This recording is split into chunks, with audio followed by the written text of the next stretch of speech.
Hello, my name is Dr. Leslie Scout, and I'm Chief of Ultrasound at Yale New Haven Hospital and Professor of Diagnostic Radiology at Yale University School of Medicine. And I'm here today to talk to you about ultrasound evaluation of ovarian torsion, as well as some of the common clinical mimics of ovarian torsion.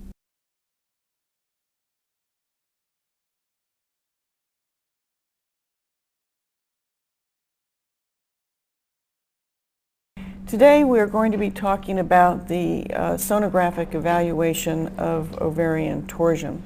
And the objectives of this lecture are to describe the clinical presentation of ovarian torsion, to discuss the most common grayscale ultrasound appearances of ovarian torsion, and to describe the role of Doppler ultrasound in the evaluation of patients presenting with clinically suspected ovarian torsion. In addition, at the end of the presentation, I am going to describe the ultrasound findings of common gynecologic clinical mimics of ovarian torsion, in particular hemorrhagic and ruptured ovarian cysts, as well as pelvic inflammatory disease. Ovarian torsion accounts for only approximately 3% of all gynecologic emergencies. It can involve the ovary alone, or the fallopian tube alone, or most commonly involves both. And if it is not surgically relieved, ovarian torsion will ultimately result in ovarian necrosis. Patients are therefore go to surgery when the diagnosis is made, and if the ovary is necrotic, oophorectomy is performed. If clinically, when they're in the operating room, they determine that the ovary is likely to be viable, they can attempt to do detorsion as well as cystectomy if there is an underlying mass present. Unfortunately, however, the ovarian salvage rate is low because it is extremely hard to predict as you're looking at the ovary whether or not it is going to be viable if a detorsion procedure is performed. Patients with ovarian torsion are typically women of reproductive age who present with acute onset of severe pelvic pain, which is more common actually on the right. Patients tend to be afebrile and they have a normal white blood cell count, although occasionally one can see mild leukocytosis. And when patients present with this classical presentation, workup proceeds with immediate Doppler ultrasound evaluation and the diagnosis is quickly made. However, there are very common atypical presentations which you should be aware of. And first of all, although ovarian torsion most commonly occurs in women of reproductive age, it can actually occur in postmenopausal women and children as well as neonates. And in children, ovarian torsion often presents as an abdominal or pelvic mass rather than acute onset of pelvic pain. In addition, another common atypical presentation is that the pain, rather than being sudden, severe, and acute, may actually be relatively mild or intermittent. And in some series, in fact, this intermittent or mild presentation of very minimal pelvic pain has been reported in as many as 50% of cases. And in these patients, these symptoms may mimic GI, renal, or other GYN pathology. And because of this clinical overlap, often a CT scan is the first imaging modality that is obtained rather than an ultrasound. What are the risk factors for ovarian torsion? Well, the most common risk factor is the presence of an ipsilateral adnexal mass. About 20% of cases occur in women who are pregnant, particularly women who have ovarian hyperstimulation syndrome. Pelvic surgery can predispose to torsion, particularly in patients who've undergone tubal ligation. In addition, in children, occasionally lax supporting ovarian ligaments are believed to be the predisposing factor that can result in ovarian torsion. As I mentioned, it is an underlying ovarian mass that is the most common risk factor, and it's estimated that patients have such a mass in about 50 to 80% of all cases. The most common is a dermoid cyst or cystic teratoma of the ovary, but of all adnexal masses, it is the peritubal cyst itself which is most prone to torsion, although a peritubal cyst is is less common than dermoids in the general population. Simple cysts and hemorrhagic cysts can also predispose to torsion, and very, very rarely ovarian cancer can predispose to torsion. Any mass, though, once it causes the adnexa to be greater than 5 centimeters in dimension, predisposes the ovary to torsion. Interestingly, though, this is not true in children, presumably because their pelvis is small, and if a mass is very large, greater than 5 centimeters, it is more likely fixed in place and therefore less likely to rotate along its pedicle.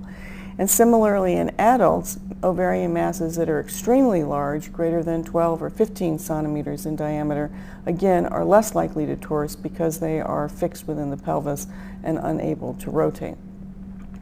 In terms of children who have normal ovaries and end up with ovarian torsion, this is believed to be due to some type of laxity in the pelvis, either lax supporting ligaments, sometimes due to redundant mesosalpinx, sometimes possibly tubal spasm, and in addition, ovarian torsion in children has been described when there is abrupt change in intra-abdominal pressure because of coughing, vomiting, and sometimes even strenuous exercise. Well, if a patient is suspected of ovarian torsion, Doppler ultrasound should be the first imaging modality that is performed. And it is the grayscale features on ultrasound examination that really are the most important for making this diagnosis. That being said, the appearance of ovarian torsion on grayscale imaging is still quite variable and likely depends on the time since torsion occurred as well as the degree of torsion. The findings that you want to look for, though, on grayscale imaging are first and foremost the presence of an enlarged ovary. As yet, I have never seen an ovary that is normal in size which has undergone torsion, and maybe someday I will, but so far every case of ovarian torsion I've seen, the ovary has been enlarged. The central ovarian stroma tends to be very heterogeneous, with hypoechoic areas due to edema and echogenic areas due to hemorrhagic infarction. And this infiltration of the central stroma tends to displace the follicles in the ovary peripherally, and so one sees a characteristic pattern of peripheral location of small follicular cysts. However, if torsion has been present for a relatively long time, the ovary can be quite amorphous in appearance. Another thing you can look for is an atypical midline position of the ovary. Always check to see if there is an underlying ovarian or adnexal mass. As I mentioned, you will see this in up to 50 to 80% of all cases. If a cyst is present, look for asymmetric thickening of the cyst wall. And also be very careful to try and identify the tube, which is usually between the ovary and the uterus, because often you can see the tube or the pedicle is dilated or edematous, and if you look at it in cross-section, you can see a target sign that looks like a archery target. In addition, it is very common to see a small amount of adjacent free fluid. When the ovary undergoes torsion, the initial thing that happens as the pedicle twists is that the lymphatics are obstructed, and during this early time, blood flow may be normal, but lymphatic obstruction actually is what causes the ovary initially to enlarge and to become edematous. As the obstruction persists, one sees decreased flow through the pedicle. Then one will see reversed diastolic flow. This is followed by decreasing or absence of venous flow, and only after the pedicle has been torqued for a fairly substantial period of time will you see complete absence of arterial flow. So given this progression of pathologic findings over time, it is not surprising that the Doppler characteristics or Doppler findings of ovarian torsion are quite variable. And again, this is mostly due to differences or variability in the length of time from torsion to imaging and also to the degree of torsion. But in addition, there are two arteries that supply blood flow to the ovary, one from the uterus as well as one from the aorta or iliac vessels. And since one of these can torse and not the other, this can sometimes preserve flow to the ovary. Another thing that can affect the Doppler findings is that ovarian torsion in women is very frequently intermittent. And so you can be seeing the torsion during a time of detorsion when blood flow has been restored to the ovary. So what then, though, are the diagnostic ultrasound findings of ovarian torsion? Well, certainly if there is complete absence of arterial flow, this is consistent with the diagnosis of torsion. And another thing that you can look for is the Doppler equivalent of the target sign in the twisted pedicle, which has been termed the whirlpool sign, and I will show you some cases of this in a few minutes. But it is very important to recognize that while those two features, absence of arterial flow and the presence of the color Doppler whirlpool sign, are diagnostic of ovarian torsion, a normal Doppler ultrasound examination does not exclude this diagnosis. As I said, you can have, if you consider absence of arterial flow as being the most important diagnostic criteria for ovarian torsion, you will have a considerable number of false negative exams because flow may be present early on, but you can also have false positive exams, and this can be due to sampling error, the fact that you may not see flow in a normal ovary, particularly in a postmenopausal woman or in a woman where the ovary is deep within the pelvis, and also if through inexperience your machine settings are faulty or not very sensitive. Well, let's go through some examples of ovarian torsion that point out these findings that I've just described. Well, as I said, the sine qua non of ovarian torsion on grayscale imaging is the presence of an enlarged ovary. And so here you see an example of an ovary which is quite enlarged, almost 6 centimeters in diameter. You can see that the central stroma is heterogeneous with hypoechoic areas representing edema and more echogenic areas representing hemorrhagic infarction. You see the peripheral displacement of small follicles, some adjacent free fluid, as well as a simple cyst and a hemorrhagic cyst, which are underlying masses, possibly the lead points causing this ovarian torsion. Here is another example. You see a very, very enlarged ovary.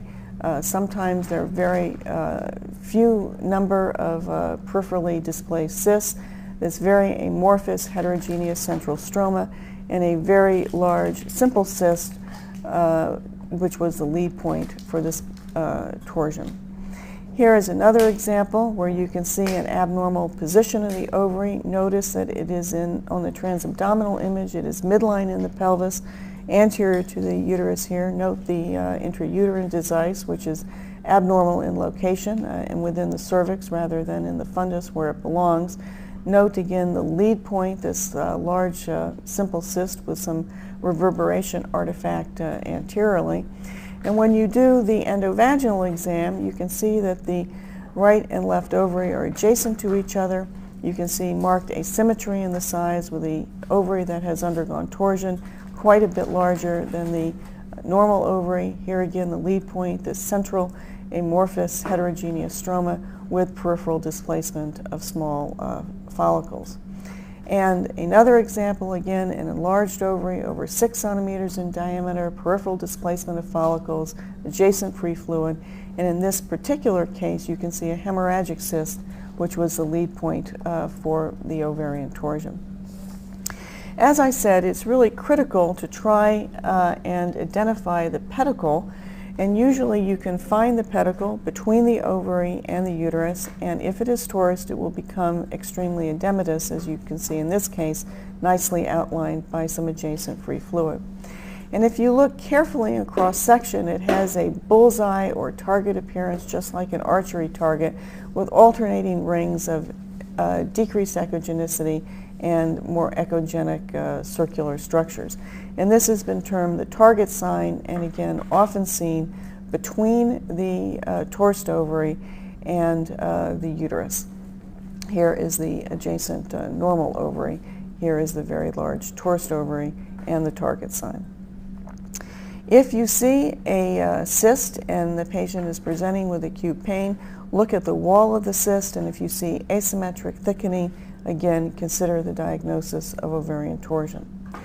And those are the grayscale features which, in my personal experience, you tend to see in the vast majority of patients with ovarian torsion.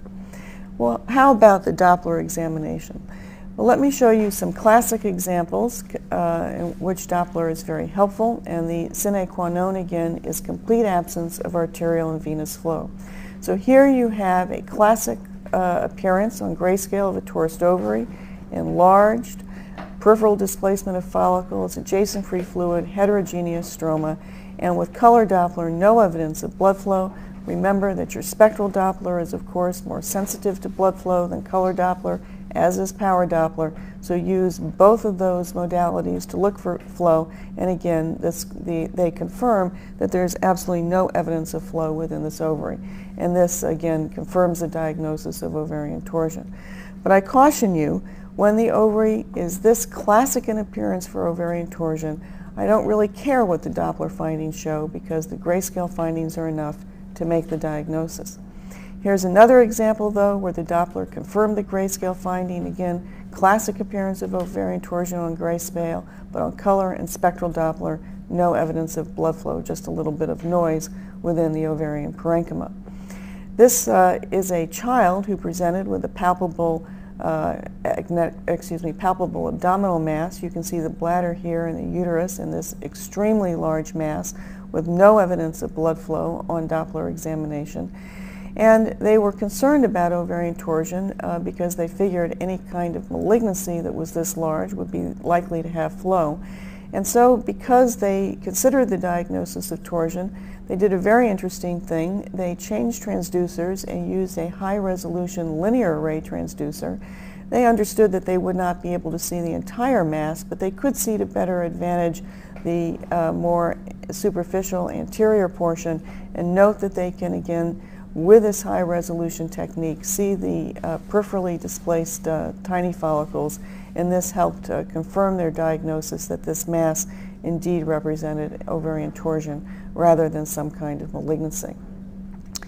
This is the same case that I showed you earlier, where you could see that target sign on the Grayscale imaging, and if you put color flow on that area, you'll see the vessels swirling around, and this has been described the whirlpool sign. And if you see this finding, this is a very specific finding for ovarian torsion, but unfortunately it is a very uncommon thing to see. And I've only seen it once or twice in my practice, which is why I've gone to the literature to show you some other examples. And here is from the paper that initially reported this from India, where you can see the target sign, the hypoechoic echogenic alternating rims on the Grayscale, and the swirling vessels on the color Doppler, indicative of both the target and the whirlpool sign.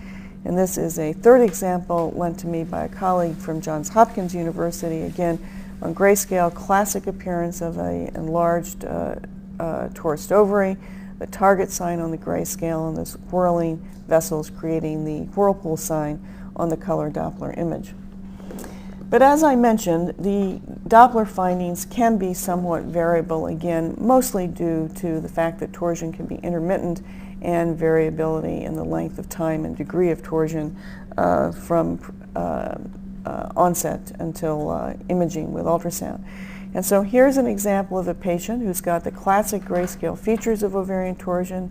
This simple cyst is the lead point. Note the peripherally displaced follicles. But when we put colored and pulse Doppler on, notice that there is some arterial flow, though it is abnormal, as there is a high resistance waveform pattern with absence of diastolic flow. And again, although there is blood flow, it is abnormal, but it is the Grayscale findings alone that cause you to make with confidence the diagnosis of ovarian torsion. If you have a question about it, you can consider doing an MRI, as was done in this case. This was early in our experience, and you can see again the ovary is enlarged, the follicles are displaced peripherally. Here is the simple cyst as a lead point, and notice this high signal intensity central ovarian stroma consistent with edema. Again, all the findings that you see on the ultrasound you see on the MR. Here is another example of a patient who presented with intermittent pelvic pain. Note this left ovary is huge, 8 centimeters in diameter. Again, the classic findings of ovarian torsion. But when we look with color and spectral Doppler, there is both arterial as well as venous flow. However, I want to caution you that the presence of this blood flow should not make you, should not dissuade you from considering the diagnosis of ovarian torsion. All this may mean is that the ovary is in fact viable. So again, when the Grayscale findings are classic in appearance, I really don't care what the Doppler looks like. I'm going to make the diagnosis whether I see blood flow or not. And this is the case I showed you at the outset. Again, the classic grayscale findings of ovarian torsion. But on the Doppler exam on color, there's arterial and venous flow confirmed on the spectral examination. Again, this should not dissuade you from making the diagnosis. In fact, this patient should go to the operating room quickly because there is a good chance that the ovary will be viable when they detorse it and therefore will be salvageable. Another example demonstrating blood flow, arterial and venous, in a patient with the classic grayscale features of ovarian torsion. Well, what are some of the pitfalls in the diagnosis of ovarian torsion? Well, it can be difficult when you have a cyst that's possibly hemorrhagic or ruptured to determine if the pain is due to symptoms from the cyst itself or due to torsion, since you know that these cysts also can predispose to ovarian torsion. So this is an example, again, early in our experience, where a patient came into the emergency room with acute onset of pain. This ultrasound was done, a cyst was seen, some adjacent free fluid, arterial and venous flow was identified, and because blood flow was seen, they thought that they should exclude the diagnosis of ovarian torsion, and they thought that the pain was likely to due to leakage from the cyst. But notice that if you look carefully at the rest of the normal ovary, you don't see any normal ovarian architecture. There's some tiny peripherally displaced cysts. There's a very heterogeneous central ovarian stroma. So unfortunately in this case, there are the classic grayscale features of ovarian torsion, but the inexperienced resident was dissuaded from making this diagnosis because of the presence of blood flow. This patient came back to the emergency room 3 days later. Notice that now the ovary is even larger, that cyst is smaller, there is much more echogenic heterogeneity within that ovarian stroma consistent with hemorrhagic infarction, and unfortunately when they went to the operating room at this time, the ovary was infarcted and this woman did lose her ovary. So again, don't let the presence of blood flow dissuade you from making the diagnosis if the grayscale features are classic. This is a patient who had ovarian hyperstimulation syndrome and had just become pregnant, and notice that her right ovary and her left ovary are extremely large. There are numerous cysts throughout both ovaries, consistent with the diagnosis ovarian hyperstimulation syndrome. And when we did the Doppler, you can see that there was arterial flow to both ovaries. However, on this particular patient, the left ovary was much more tender than the right, even though it looked very similar, and it was tender on examination, so that when the probe was on the left side of the pelvis, the patient was much more uncomfortable than the right. So because of these changes in physical examination and because we know of the risk of ovarian torsion in women with hyperstimulation syndrome, this patient did go to the operating room, and indeed the left ovary had been torsed and they were able to salvage it. The only clue, perhaps retrospectively, on evaluating or analyzing the Doppler waveform spectrum is that there's a little less diastolic flow on the left than on the right, possibly indicating increased peripheral vascular resistance due to swelling from the ovarian torsion. Another pitfall in the ultrasound of diagnosis of ovarian torsion is the patient who has chronic torsion. And when the ovary has been infarcted for a while, it becomes extremely amorphous, and sometimes all you see is just a big sac of blood. Notice the low-level echoes within the cystic mass in the left adnexa, or in this case where you see again a big cystic mass just with some clot within it. And so it can have a very, very variable appearance when the torsion has been long-standing. It is most common that either the ovary itself or the ovary and the tube torse, but occasionally, particularly in children, it is possible to torse just the fallopian tube, and this can be very, very difficult to make this diagnosis. But here's a patient who presented with acute pain. The ovary looked normal, and you have no trouble making the diagnosis of hydrosalpinx on the right adnexa. But notice that the hydrosalpinx forms sort of a beak point here, just as if you were to take a balloon and twist it, making a balloon animal at a children's birthday party. This beak sign is not a typical feature of a dilated fallopian tube, which tends to be more dilated actually at the fimbriated end rather than narrowed and pointed as you see here. And so when you see the beak sign in a patient who presents with acute pain, consider the diagnosis of torsion that is isolated to the fallopian tube. And here is another example of a patient showing that beak sign in whom just the fallopian tube alone had undergone torsion and the ovary was normal. As I mentioned, it is a dermoid cyst that is the most common lead point in a patient with ovarian torsion, and it can be very difficult to make the diagnosis of a torse dermoid, particularly when it is large. You may not see any of the classic ultrasound features of ovarian torsion because you don't see the normal ovary, so you can't recognize those changes in the ovarian stroma or the displacement of the peripheral follicles. So in my recommendation in terms of dealing with this clinical situation, if you see a patient with a large dermoid, you can't see the ovary to assess the parenchyma, and if that dermoid hurts, you have to assume that it is either torsed or it is leaking. In either case, it is a surgical situation, and you should advise the clinicians that you can't exclude torsion or rupture of the dermoid. You can try using color, but it doesn't really help because often you don't see any blood flow in a dermoid cyst. And as I mentioned, even if you do see blood flow, this does not exclude the diagnosis. So in general, if the dermoid is symptomatic and large and you can't see the ovary, you have to be concerned about the possibility of torsion. Well, what about the patient in whom you have some clinical suspicion and you have some suspicion on the ultrasound findings, but they're not totally classic, they're somewhat equivocal? This is the time when I think MR is very helpful as a problem solver. So this is a patient who had very, very mild pain, had been intermittent over several months.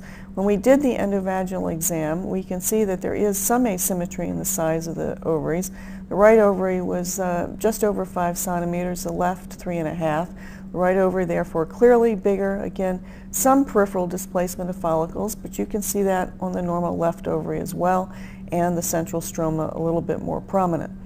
This patient did have arterial flow and venous flow, which I haven't shown you, but there was asymmetry in the size of the ovaries, but because it wasn't that dramatic and the patient's symptoms weren't that dramatic, we weren't really sure if this was a torsion or not. And in this case, we ended up recommending that they do an MR. And MR is very useful as a problem solver. That being said, it actually shows you very similar things to what I've described on the ultrasound examination. The ovary that is torsed on MR is going to be enlarged. It's going to be abnormal in location. Note this midline position.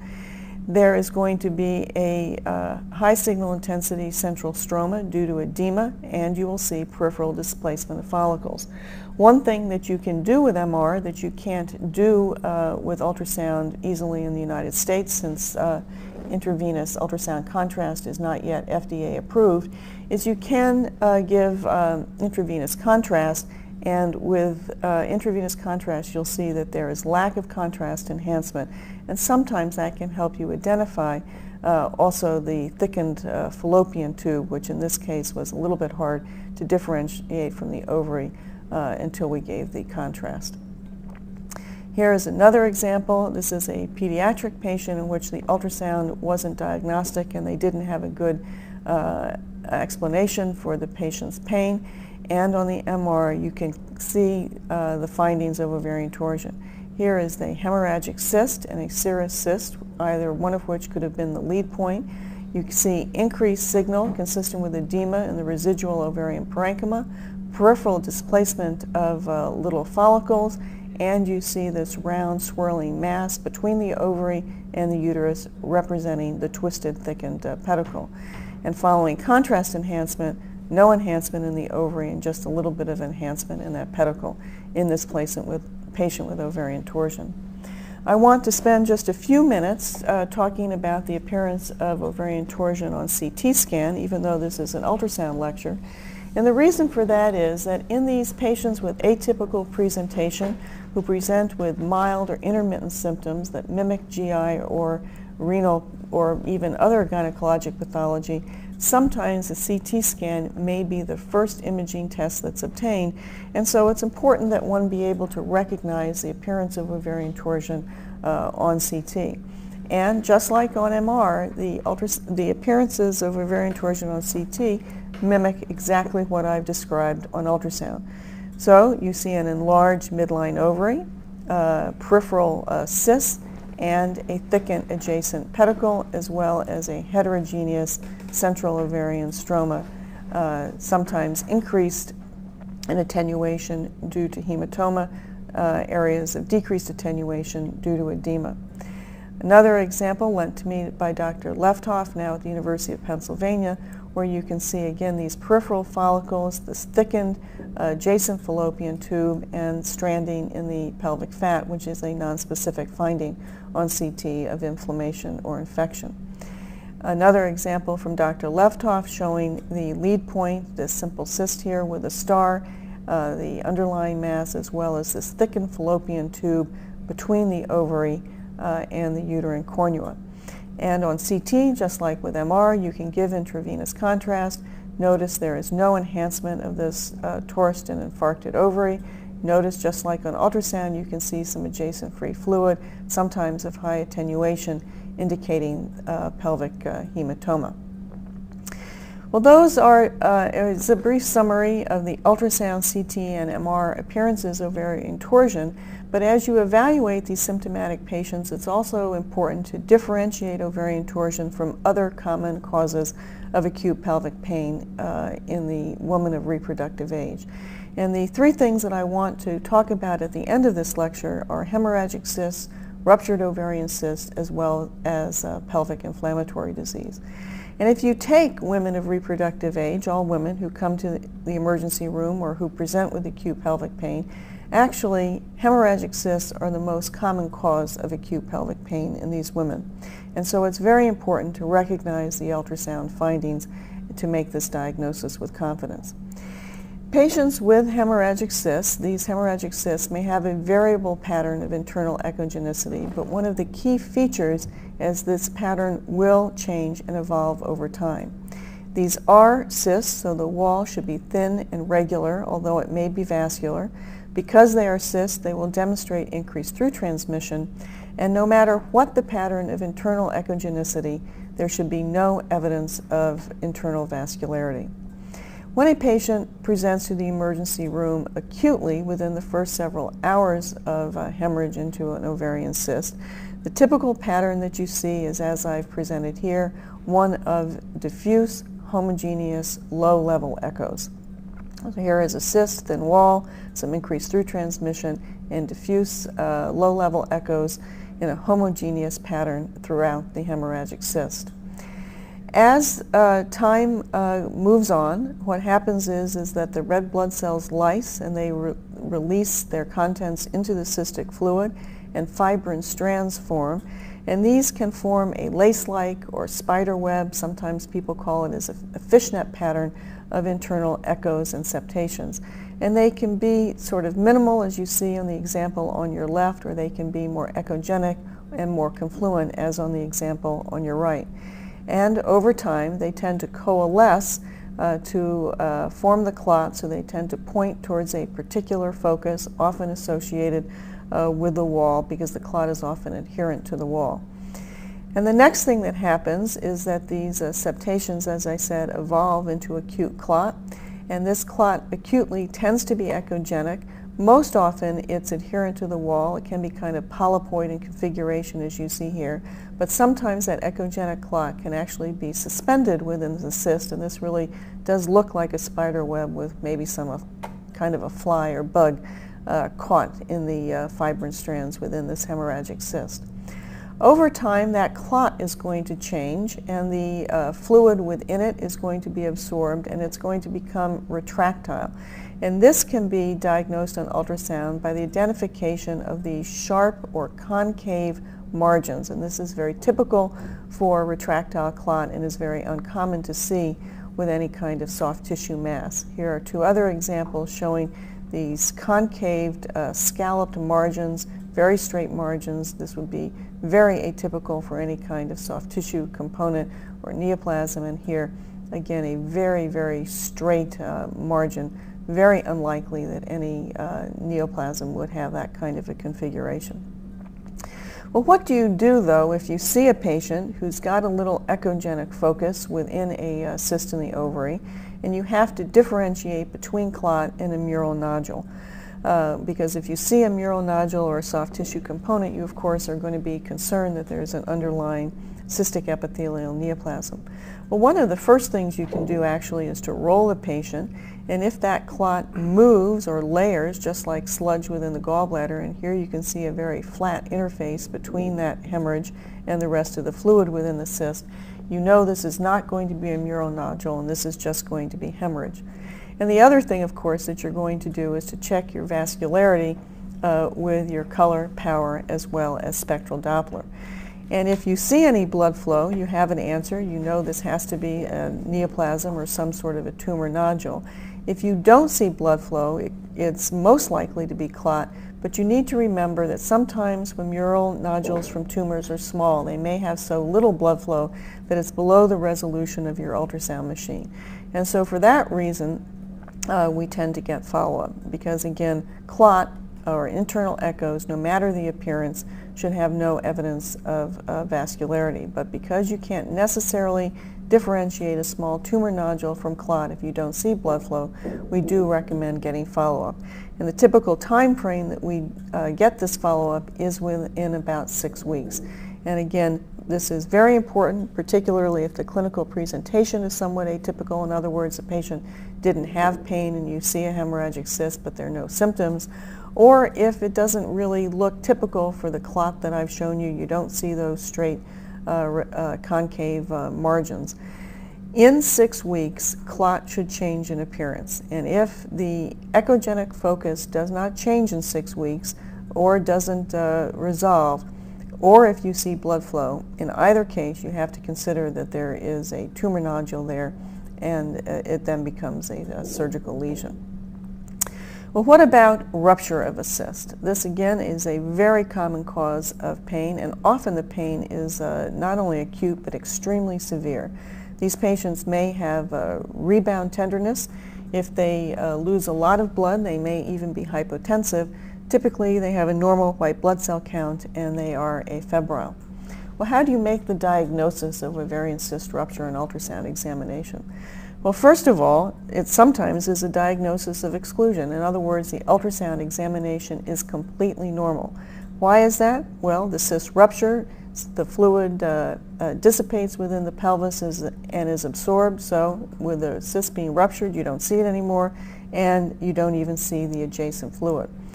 But sometimes the cyst doesn't rupture completely, and it will look crenated with a pointy, abnormal configuration with straight margins. It may contain some internal debris, and you may see some fluid adjacent to the ovary or within the cul-de-sac, sometimes even in Morrison's pouch if there's been a lot of bleeding, and sometimes you can actually see a clot within the fluid. Look carefully for these low-level echoes indicating that this is hemorrhagic fluid. Here is an example of a patient who has a ruptured cyst. You can see the ovary here, and the cyst is a very crenated configuration with angular margins. And note that this ovary is surrounded by a lot of amorphous material, and this is clot that actually seems to almost be engulfing this ovary. When you see this much clot, very important to look in the cul-de-sac. Notice that there is a lot of clot in the cul-de-sac posterior to the uterus and in the anterior cul-de-sac anteriorly as well. And when you see this much clot, look throughout the rest of the abdomen and in the upper quadrants in order to quantify the amount of hemoperitoneum. And here in this patient in the pelvis and in the flanks, you can see a huge amount of fluid surrounding these loops of bowel with a lot of low-level echoes within them, indicative that this is hemorrhagic fluid. Here's another example where you can see the ovary surrounded by a huge amount of clot. There's blood flow to the ovary, so you know there's no, so you can identify that this is ovary, but the clot has no blood flow, of course, within it.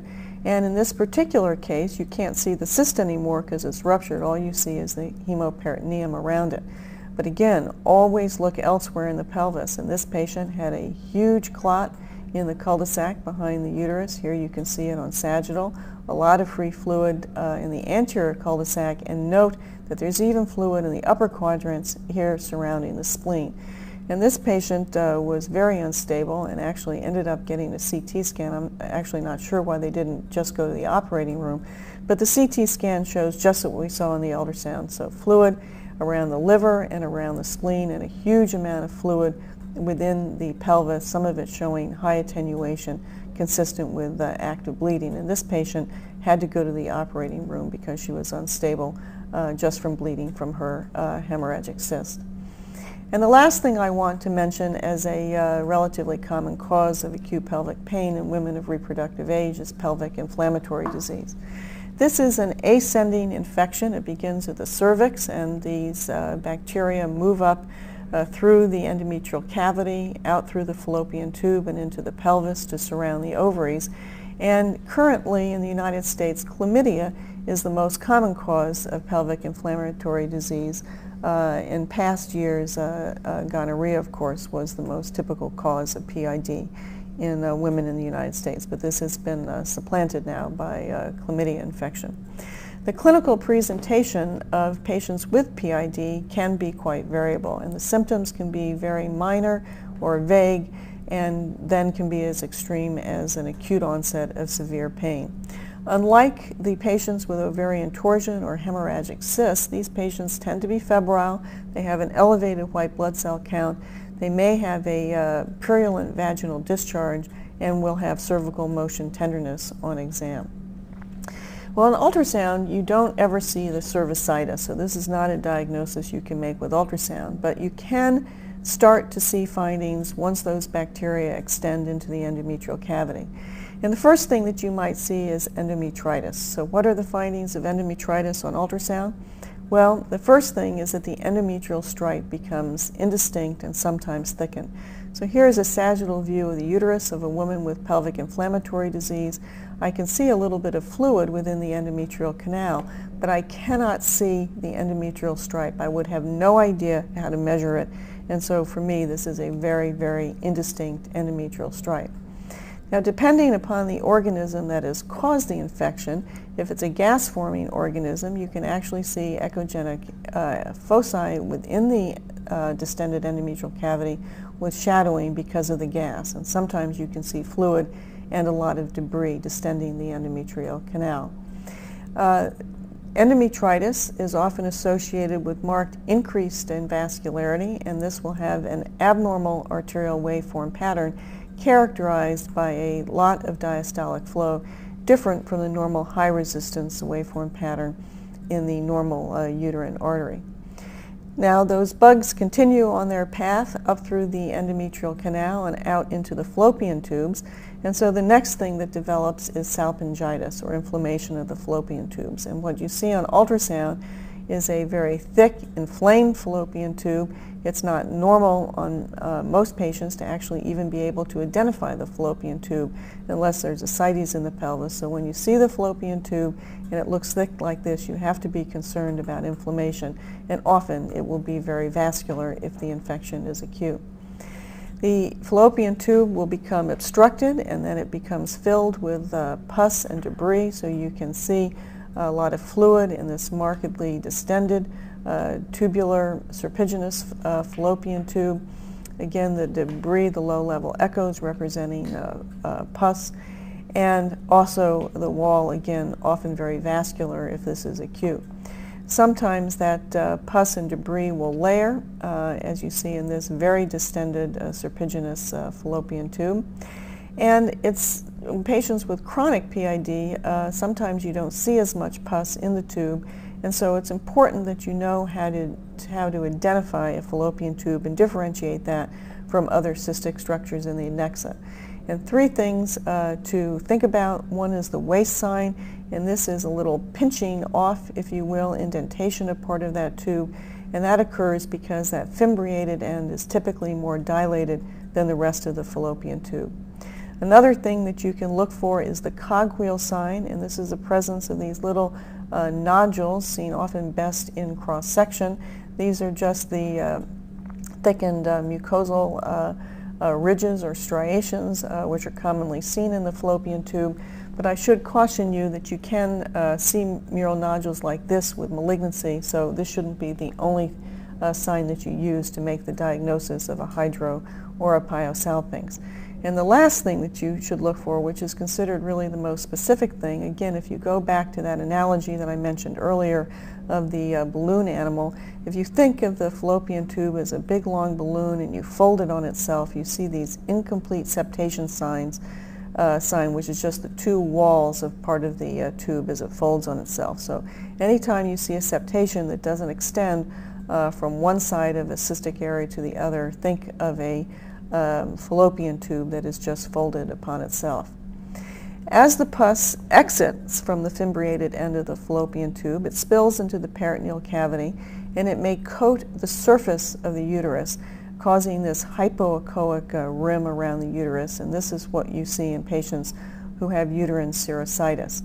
And this can form adhesions, and so sometimes you can see that the rectum, or in this case the ovary, is attached to the uterus, and instead of the normal acute angles that you see between the ovary and the uterine fundus, you can see these straight margins due to this hypoechoic pussy substance, again causing adhesions between the serosal surface of the uterus and the ovary. And the last thing that will happen is that all of this infection and inflammation will engulf the ovaries, and the patient will develop tubo-ovarian abscesses. And these are typically complex, multilocular, thick-walled masses containing variable patterns of internal echoes. Again, often bilateral ovaries, often seen together in the cul-de-sac or anterior to the uterus. Another example showing very complex vascular bilateral adnexal masses. Here you can see the distended fallopian tube and these low-level echoes within the cystic components. These masses tend to be tender and tend to demonstrate a lot of increased vascularity, and as I said, tend to be bilateral. And again, it's very important to talk to the patient, and they'll let you know if their mass is painful, and if the mass is painful, again, think strongly of a tubo-ovarian abscess.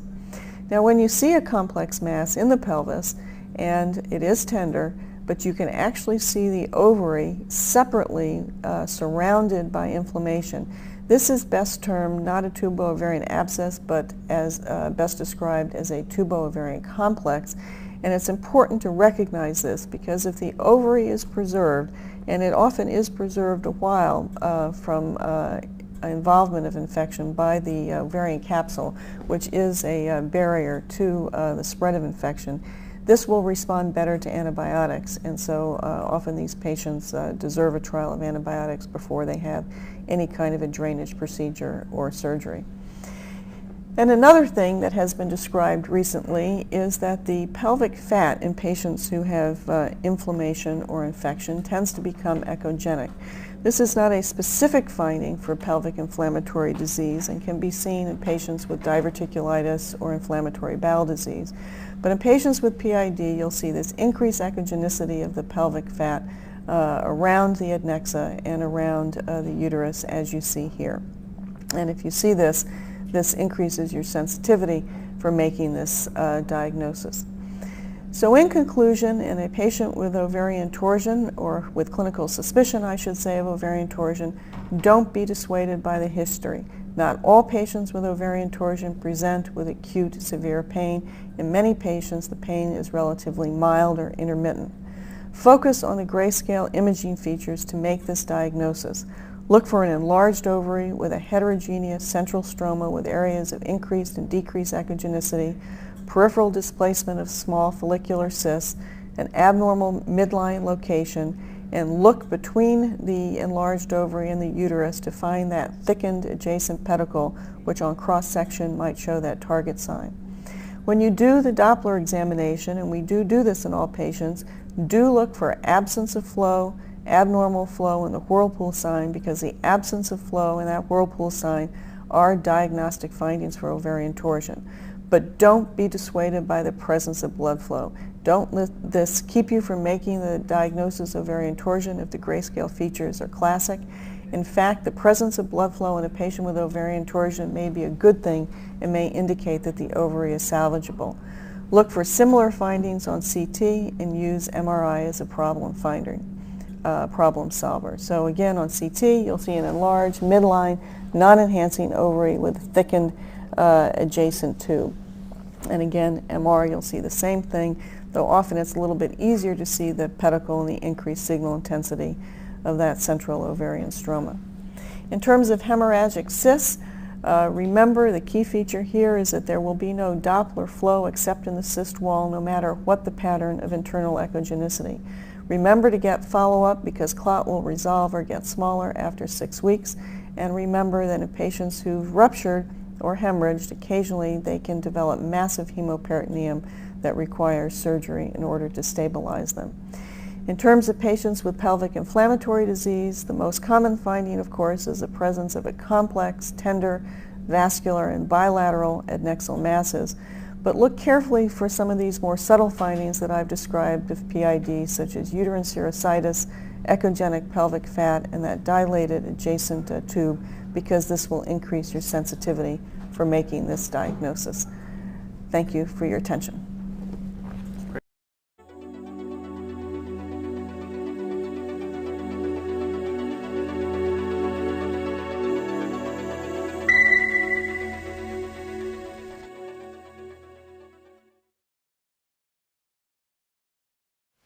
Hello, my name is Fay Lang.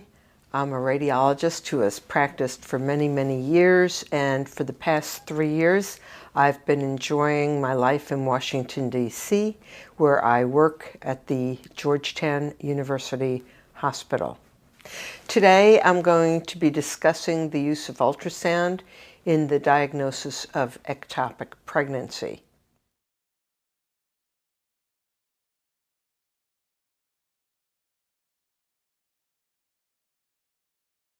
I don't know how many of you have ever had the opportunity to visit the United States, and in particular our capital, Washington, D.C. But if you do plan a trip, I would suggest you try to come in the spring when we have our very famous cherry blossoms in bloom, and just showing you some of our highlights to visit. Our memorials: this is the Jefferson Memorial, this is the Lincoln Memorial, this is the Washington Monument, and this is our capital. So I hope you'll someday be able to see these as I do. It's a lovely city, and I extend an invitation to visit it.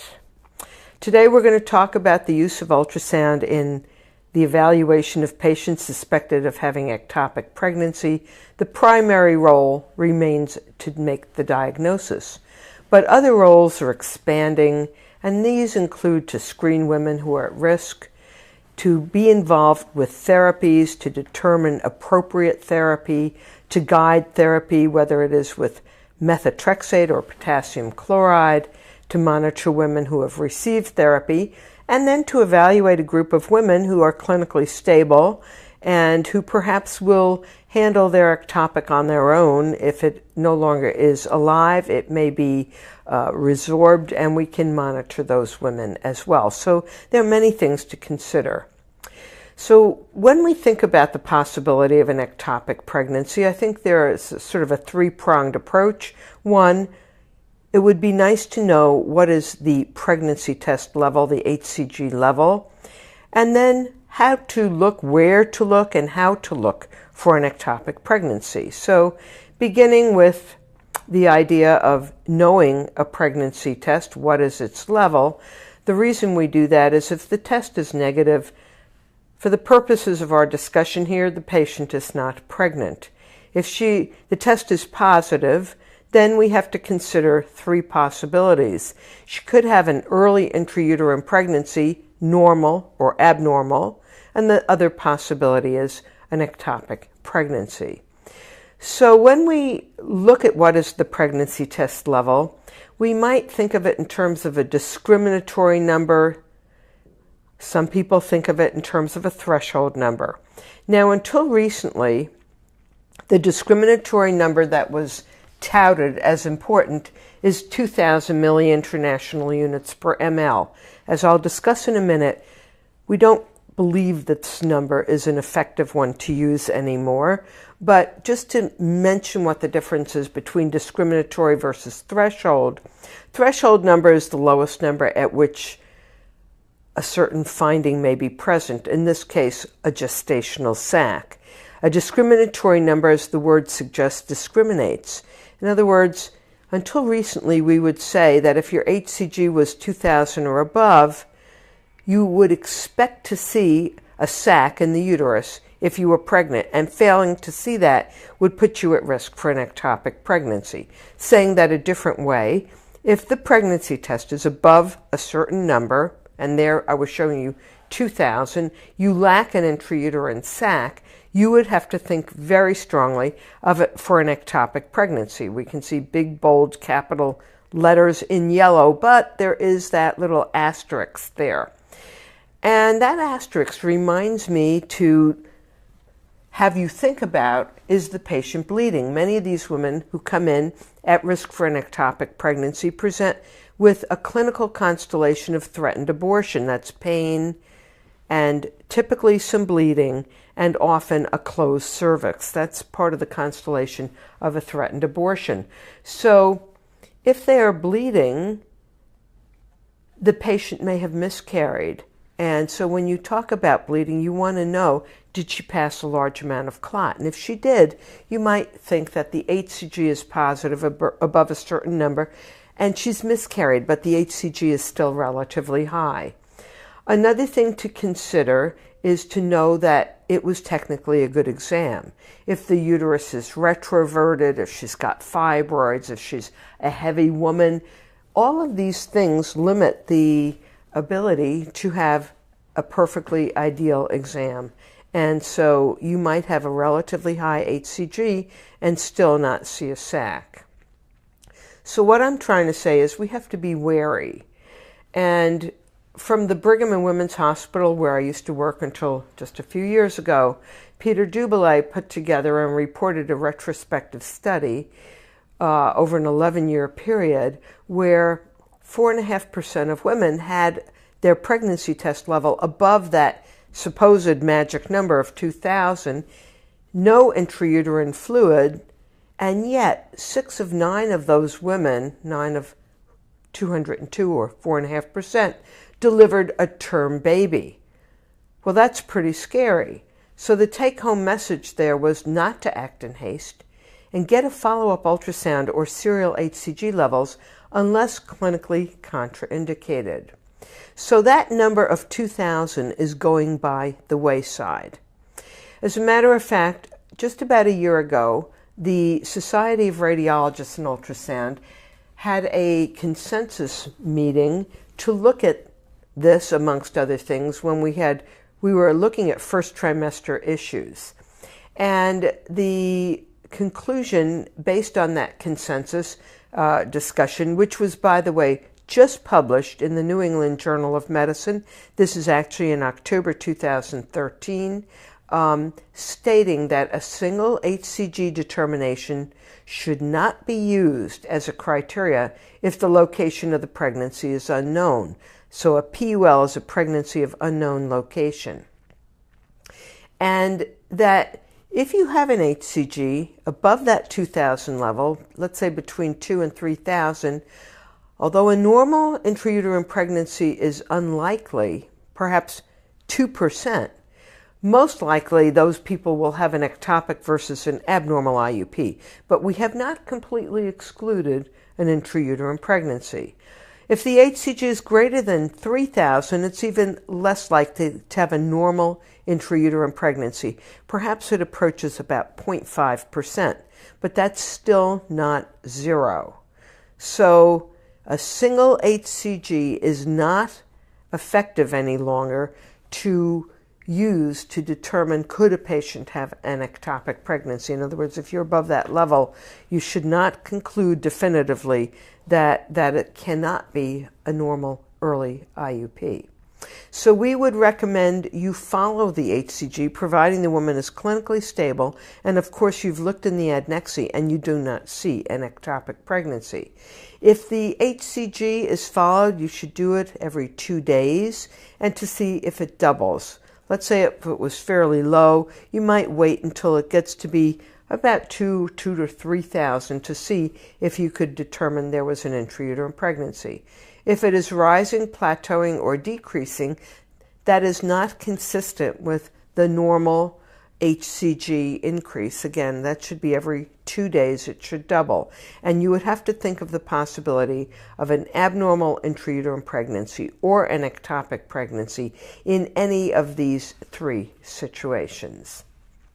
So now, if you have looked at the HCG and let's say it's really high and there's no intrauterine pregnancy, we want to use ultrasound. And the place to start looking is by looking in the uterus, not looking for the ectopic, but look in the uterus first to see, is there an intrauterine sac, yes or no? Why do we start by looking for an intrauterine sac? Well, because the incidence of, if you see an intrauterine sac, the likelihood of having an ectopic pregnancy is perhaps 1 in 7,000. So statistically, if you're confident there is an intrauterine sac, it's going to be very unlikely to have an ectopic pregnancy as well. And 90% of patients who come in with a slip of paper that says roulette ectopic are going to be shown to have an intrauterine pregnancy. So how do we look at the uterus? We're going to ideally use a vaginal probe, much more sensitive to pick up early pregnancies. What do we look for when we want to determine if an intrauterine pregnancy is present? What you want to look for is the so-called Intra-Decidual Sac sign. What do we mean by that? Well, when you get pregnant, you have thickening of your endometrium. And the endometrium at that point is no longer called an endometrium when you're pregnant. It's called decidua. So you're going to thicken the decidua, and what you want to look for is, if you can find it, a line running down the thickened endometrium or decidua, which is the central cavity echo where the 2 walls of endometrium come together. We can see that on a scan here as a white line, and just immediately next to it you want to look to see if you can see a small sac-like structure which is rounded and surrounded by bright echoes. That would be the product of conception or an early sac. So if you can see that, you can conclude this is a positive intradecidual sac sign, and you should think of an intrauterine pregnancy. Now, I didn't say normal. It could be normal or abnormal, but you'd think of an intrauterine pregnancy. What happens if you have a different appearance? What does it mean? Well, here, I think if you look at the schematic, you can see there's fluid, but that is in line or continuous with the opposing walls of the central cavity echo. That places this fluid not in the thickened decidua, but in the uterine cavity itself. So that's fluid in the cavity, and you can see it here on this image, this ultrasound image. That is a negative intradecidual sac sign, and at that point you should not be thinking about a normal early IUP, but it could be an abnormal IUP or an ectopic pregnancy. And we have a clip here that I think will hopefully convince you that that fluid is in line with the opposing walls of the thickened endometrium or decidua, and therefore that fluid is in the uterine cavity. Notice that the fluid is not rounded, it has a pointed edge, it is not surrounded by bright echoes, and most important, it is, again, within the cavity in line with the opposing walls of the thickened endometrium. a negative intradecidual sac sign. The problem that I often will face is I see a fluid collection and I cannot see the lines where the thickened endometrial walls or decidua come together. And when I see that, it's difficult, and I would call that an indeterminate intradecidual sac sign. Now, most of those, especially when they're rounded like this and are surrounded by bright echoes of the choriodecidual reaction, will turn out to be an intrauterine pregnancy, but it could be a little more tricky in this situation. And at that point, when I call it indeterminate, although I realize most of these will be an intrauterine pregnancy, there will be a few that can mimic this finding with an ectopic. And here's a larger collection, again, where I cannot see the opposing lines of the central cavity echo, and I will conclude that's indeterminate. Here's an example of how difficult this really can be. This woman had an ectopic a year earlier. She was now pregnant. She underwent in vitro fertilization. She's 5.5 weeks pregnant with a normal intrauterine pregnancy at 5.5 weeks. We typically expect to see a yolk sac. We didn't see a yolk sac here. And in this woman, looking at the clip, I think you can agree, there's no visible yolk sac. I went and looked at her adnexa to see if I could see any evidence for an ectopic. I did not see that. But then I came back to her uterus again, 11 minutes later, and this clearly has become flattened.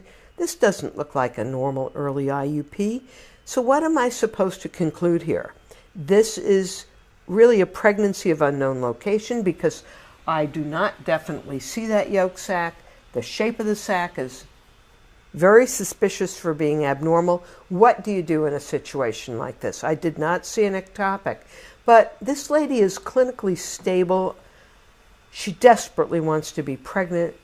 She underwent IVF, and she's 5.5 weeks, which is sort of a cutoff for seeing the yolk sac. So what did I do?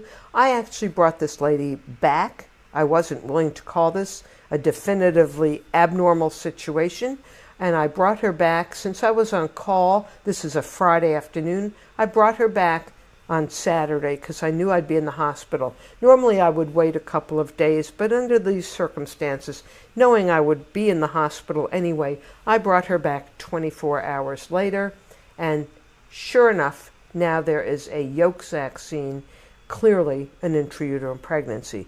So I'm showing you this case to stress this can be a very difficult situation. Here's another example where you might fall into a trap. Just looking at this, a rounded structure, clearly this is in the thickened endometrium in this case. We can see the central stripe. You might conclude that this is an early IUP. You might even look at this and say, well, that looks like it could be an early yolk sac. Okay, so I think there are a lot of features here that would be very suspicious for an early intrauterine pregnancy with a positive intradecidual sac sign. The situation here that's a problem, however, is this lady's not even pregnant. This lady has a negative pregnancy test and just has this little fluid collection in the thickened endometrium. I do not know why she has this, but it is not a pregnancy when the pregnancy test is negative. So we have some problems with these intradecidual sac signs, and I actually wrote about it quite a while ago now, and I had people look for the intradecidual sac sign for different people, and our statistics, as you can see, the sensitivity, specificity, accuracy varied amongst the individuals who looked, but they're not terribly good.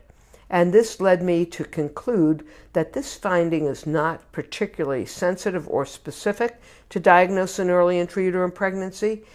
And when you see a small fluid collection without an embryo or yolk sac within the uterus, ideally you want to get a follow-up ultrasound unless clinically contraindicated. I mean, if there's a large hemoperitoneum or you see an ectopic, that will change what you do here. But it is very similar to what we just discussed with the HCG level, about how an HCG level, single one, especially if it's in the range of 2 to 3,000, can be very problematic, and ideally you do not want to depend upon either a single HCG determination or a single ultrasound examination unless you see that yolk sac, because you can get faked out and it can be very problematic. So follow-up scans are very, very good things to do, or follow-up HCGs. And a 2-day interval, I think, is a good way to look at these people again. Now, let's say you have a really high HCG. The woman has not been bleeding. She does not have anything in the uterus. You did a follow-up HCG and it has not doubled. We are getting very suspicious here that she could have an ectopic pregnancy. Well, how do you go about finding it? Where do you look? Well, we can see that well over 95% of ectopics live in the fallopian tube. And I'm not talking about women here who have undergone in vitro fertilization or assisted reproduction therapies, because those women have a greater variety as to where the ectopic can implant. We'll talk about that more in a little bit. But I'm talking about the average woman who comes in and we want to look for an ectopic. The tube is the place to go, and actually the ampullary portion of the tube right here toward the end of the tube by the fimbriated end is the place to look. So as we are looking in the tube, I will stress that the tube bears a fixed anatomic relationship to the ovary. So even though it may be hard to find the tube, it's much simpler to find the ovary. So what I do when I want to look for an ectopic is I seek out the ovary. And once I find that ovary, I look carefully in the vicinity of the ovary to see if I can find an ectopic pregnancy. Well, what am I going to look for? I have a variety of things I can look for. I can look for a living embryo. If I see that, I would call that my strictest criteria. And I can go all the way down to look for free fluid, my most liberal criteria, with a variety of criteria seen between the strictest to the most liberal, including looking for an ectopic gestational sac with a fetal pole and yolk sac, but perhaps no heartbeat, something called a tubal ring in the adnexa, a complex adnexal mass. I might look at Doppler. What am I looking at for flow? Developing placental or trophoblastic tissue in an ectopic location. So let's look at these different criteria. Well, this is ideal if we could see it all the time. I think this lecture would be a lot simpler, but life isn't always so simple. Here's the ovary, and then we see an ectopic with a yolk sac and a little embryonic disc. Perhaps there was no heartbeat, but I'll concentrate very carefully here to see if I can find a heartbeat. And sure enough, here we can see an embryo with a heartbeat. Very important to make sure you label your scans correctly. Failure to label, when you do a scan like this, it's very blown up. I'm very concentrated on a large image. Hard to see the relationship of exactly where I am. I mean, this could even be in the uterus. So I urge you to make sure you label your scans appropriately. This is, in the right adnexa, a living ectopic pregnancy. Now, in a scan like this, I see the ovary. I see something right at the edge of the ovary. Is that an ectopic? Well, it could be, but could it be a corpus luteal cyst or corpus luteum that every ectopic pregnancy has? Well, work hard when you see something like this. What do I mean by work hard? Well, if you can, increase your megahertz, go to a higher frequency, better resolution, make your image larger, make sure you focus at the appropriate level with your focal zone. And in this case, doing this, I can now see a yolk sac. Once I see a yolk sac, I am definite that this is an ectopic. And as I said, most ectopics live in the tube, so in all likelihood, this will be in the tube. But I will show you in just a minute how I can confirm when I see something like this that it's in the tube, as opposed to, let's say, the rare case of an ovarian ectopic. We will get back to that. Here again, I'm looking and I see a round structure, and if I looked at it in all from different planes and different obliquities, I would confirm that this is round, spherical, surrounded by bright echoes, and I don't really see the ovary here, but what I see is this structure which would be consistent with a tubal ring. What we mean here is it's an early sac surrounded by developing trophoblastic or placental tissue, which is echogenic, and that's called the tubal ring. But in this case, I don't see a tube per se. I don't even see the ovary, but look very carefully for this white echogenic material, which is consistent with blood clot. And very often when you have an ectopic, especially if there's leaking from the tube, or even a rupture of the tube, you will get blood clot, often around the sac itself. And that is known as, this would be a hemoperitoneum with clot surrounding a tubal ring. Clot can be very difficult to see, and a lot of people don't really look hard for it. They just may assume you're dealing with bowel. But here is another example of an ectopic tubal ring surrounded by a large blood clot. Look for the blood clot. It is really your friend, and it helps you to find ectopic pregnancies. So getting back to the case where we see what looks like a sac, and it's right next to the ovary. Let's say I couldn't find a yolk sac in here, and I wanted to know, is this a corpus luteum at the edge of the ovary, or is this an ectopic in the tube next to the ovary? What can I do? Well, you can take your probe here. There's a vaginal scan. Take your probe and see if you can push and separate these two structures, because if you can do that, then you're clearly going to say that this being separate from the ovary would be in the tube. So when you have these cases, and this is not uncommon, you want to push with the probe to see if you can separate the ovary from the questionable area, using ultrasound almost as you would do a bimanual clinical exam. So you're applying a physical exam using the ultrasound probe. And as we do that here, you just push down rather firmly to see if you can show independent motion of the ovary from the area in question. And if you can, as in this case, you would conclude that this is an ectopic pregnancy. Here's another example where we had the same question, and when we pushed here, we were not able to separate the ovary from the area in question. We looked hard to see if there was any other evidence of a corpus luteum elsewhere. There was not, and we concluded, therefore, that this is just at the edge of the ovary, being a corpus luteum associated with a pregnancy. Sometimes you see something and it's not exactly, doesn't really look like a gestational sac, but it's right at the edge of the ovary again. And there's a little bit of free fluid surrounding this. And when we pushed in this case, because you might question, could that be bowel? But when we pushed in this case, you can see again independent motion of this structure from the ovary. And bowel, if you pushed against bowel, would collapse because of the pressure. This is not collapsing. Here is bowel. You can see some air in bowel surrounding this structure. And furthermore, if I turned on this 90 degrees, you would see it was more or less a tubular shape. So what this represents is an ectopic pregnancy, separate from the ovary. It's the tube containing all this echogenic material, which most likely is due to a blood clot within the tube.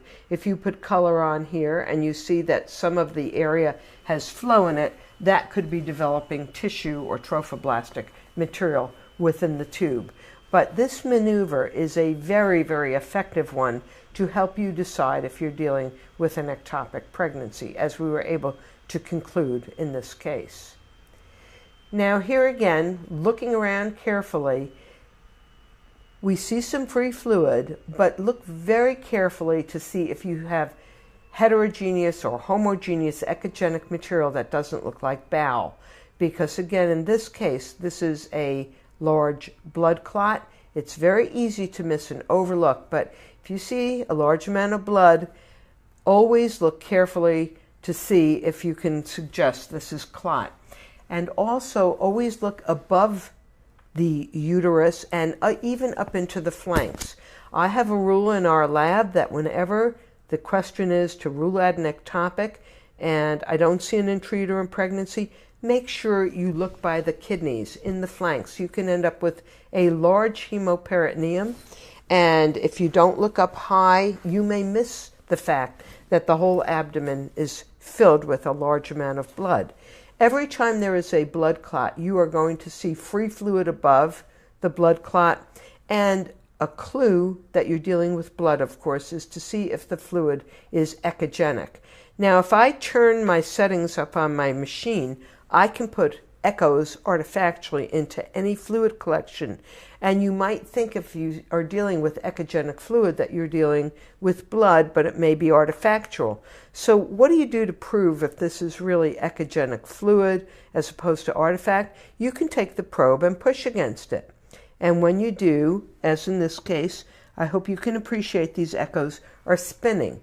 And if these echoes are spinning, then you're dealing with actual echogenic fluid, not artifactually echogenic fluid, but true echogenic fluid, proteinaceous fluid, with the appropriate history, as in this case would be blood.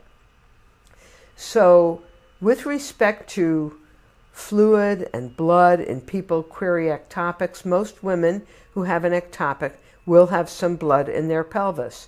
It's important to realize this does not imply tubal rupture. I don't believe there's any way you can use ultrasound to suggest tubal rupture per se. You can have a large hemoperitoneum due to leaking fluid or leaking blood from the end of the tube. And it's also important to realize that 20% of women who have early IUPs have fluid in their pelvis, a small amount. What you want to look for is echogenic fluid, because that implies blood. And this was just a study published a number of years ago showing that if you looked at any fluid versus echogenic fluid in women with ectopic pregnancy, you can increase the specificity and positive predictive value from the 60s to the 90s. So I urge you to look specifically for clot and also echogenic fluid above the clot, and make sure it's real and not artifactual by pushing against it to see the echoes spinning. And I'll urge you again to look carefully for clot, because it's very easy to overlook. Here is a woman who was at risk for an ectopic. An intrauterine pregnancy is not seen. This was done by one of our residents, and he missed the fact that there is a large amount of blood clot in the pelvis because he didn't have a whole lot of experience, and it's very easy to overlook this kind of clot. But he knew enough to look up higher, and when he looked up high in this woman in the flanks, clearly he would not have missed that echogenic fluid. But just looking in the pelvis per se, he could overlook a large hemoperitoneum, and this was a ruptured ectopic. So if we look at the criteria that we have been discussing from the strictest to the more liberal, as we go from strict to liberal, we are increasing our sensitivity and our negative predictive value as we go from our strictest to more liberal criteria. We're not really changing our specificity and positive predictive value.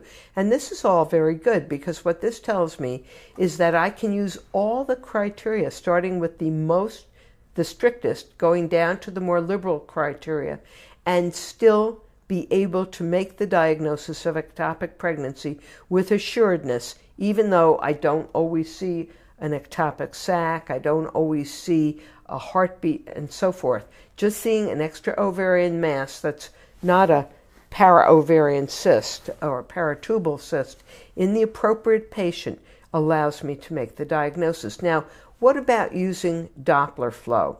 The idea and the rationale is to look for flow in developing trophoblastic or ectopic tissue, developing placental tissue outside the ovary. Now, people have talked about this by suggesting we look for the ring of fire, meaning you turn on your color Doppler and you see a ring-like structure, and it is surrounded by bright echoes of flow. And you can see two examples here of what looks like a ring of fire. The problem is that if you look at this one, the location of this was clearly in the ovary, in the left ovary in this case. In this patient, it was not in the ovary, it was next to the ovary in an ectopic pregnancy. So I honestly am not a fan of just turning on Doppler and looking for a ring of fire. To me, it is where is that flow located, because all corpus luteal cysts should have blood flow in the periphery of them. And therefore, just looking for flow is not going to tell you that that's an ectopic. It's the location where that structure is located that helps me. So I'm not a big believer in just turning on Doppler. Furthermore, as an example here, we see a ring-like structure. It is in a tubular structure filled with heterogeneous echogenic material that would be in a dilated fallopian tube with blood. Here is some free fluid around that tube, and yet there is no flow around this structure. Does that make me conclude this is not an ectopic pregnancy? Clearly, this is an ectopic pregnancy, but it may not be alive, and therefore I may not be seeing flow within the wall of the ectopic pregnancy. So it may not be developing trophoblastic tissue, but clearly there is an ectopic in this case. So lack of flow does not exclude an ectopic. Some people suggest that we look in the uterus at the flow patterns. Sometimes there are small amounts of fluid, so-called pseudo-gestational sacs associated with an ectopic pregnancy. Perhaps 10 or 15% of the time when there's an ectopic, there may be a little flow, as we've already mentioned, in the uterine cavity. Well, if you put flow in that uterus and you see flow around that fluid collection, you might suggest that this is a patient who has an early intrauterine pregnancy, normal or abnormal, with developing tissue around it, and lack of flow around that fluid collection would suggest that this would be a pseudosac with an ectopic pregnancy. So that might be something to consider. Lack of flow, as in this case, this was an ectopic with fluid in the uterine cavity. But the problem here is that absent flow might occur with an abnormal intrauterine pregnancy. So the lack of flow doesn't exclude that, and you might have a pregnancy in the uterus with lack of flow. Another problem is the Doppler energy that we use is higher than using grayscale technology. And if there's any time when you want to avoid using energy, it's at a very, very early stage in gestation. And unless you have a good reason to turn color and Doppler and power Doppler on, I would suggest you consider omitting it altogether. And in our lab, our suggestion is, in the first trimester, not to use Doppler to evaluate for whether or not there is a sac present. Now, we've talked about pregnancies in the typical location, the ampullary portion of the tube, and that's what most women have. But I think we need to consider some other locations: the isthmic, ovarian pregnancy, the interstitial, cervical, and even abdominal pregnancies. And these unusual pregnancies go up in patients who have had assisted reproduction technology, the IVF patients and other forms of assisted reproduction to get pregnant. Ovarian and abdominal pregnancies go up from about 0.15 to maybe almost 5%. Interstitial pregnancies that occur in the portion of the tube that's traversing the upper myometrium go up from maybe 2% to about 7%. Cervical ectopics, clearly under 1%, go up tenfold to perhaps 1.5%. And heterotopics, that's a concurrent intra and extrauterine pregnancy, we said 1 in 7,000. In the typical patient who gets is pregnant is basically 1 in 7,000, so that's 0%, goes up to 3%. So in a woman who is undergoing assisted reproduction therapy, we have to look harder and further afield. So let's now look at some of these pregnancies. The interstitial, or some people call this cornual ectopic, is one that occurs in the portion of the tube that is traversing the upper myometrium, so that pregnancy is not developing in the in the central portion of the endometrium. And this kind of pregnancy is a real problem because it is surrounded by a certain amount of muscular tissue. Therefore, it can grow larger than a typical tubal pregnancy. And there is a branch of the uterine artery that traverses this portion of the myometrium. It comes in with the tube. And since this is larger, that vessel gets bigger. And when these pregnancies rupture, it is a catastrophe because they take that large branch of the uterine artery with it. This is by far the #1 cause of maternal mortality in the first trimester of pregnancy, rupturing a cornual or interstitial ectopic pregnancy. So how do we make the diagnosis?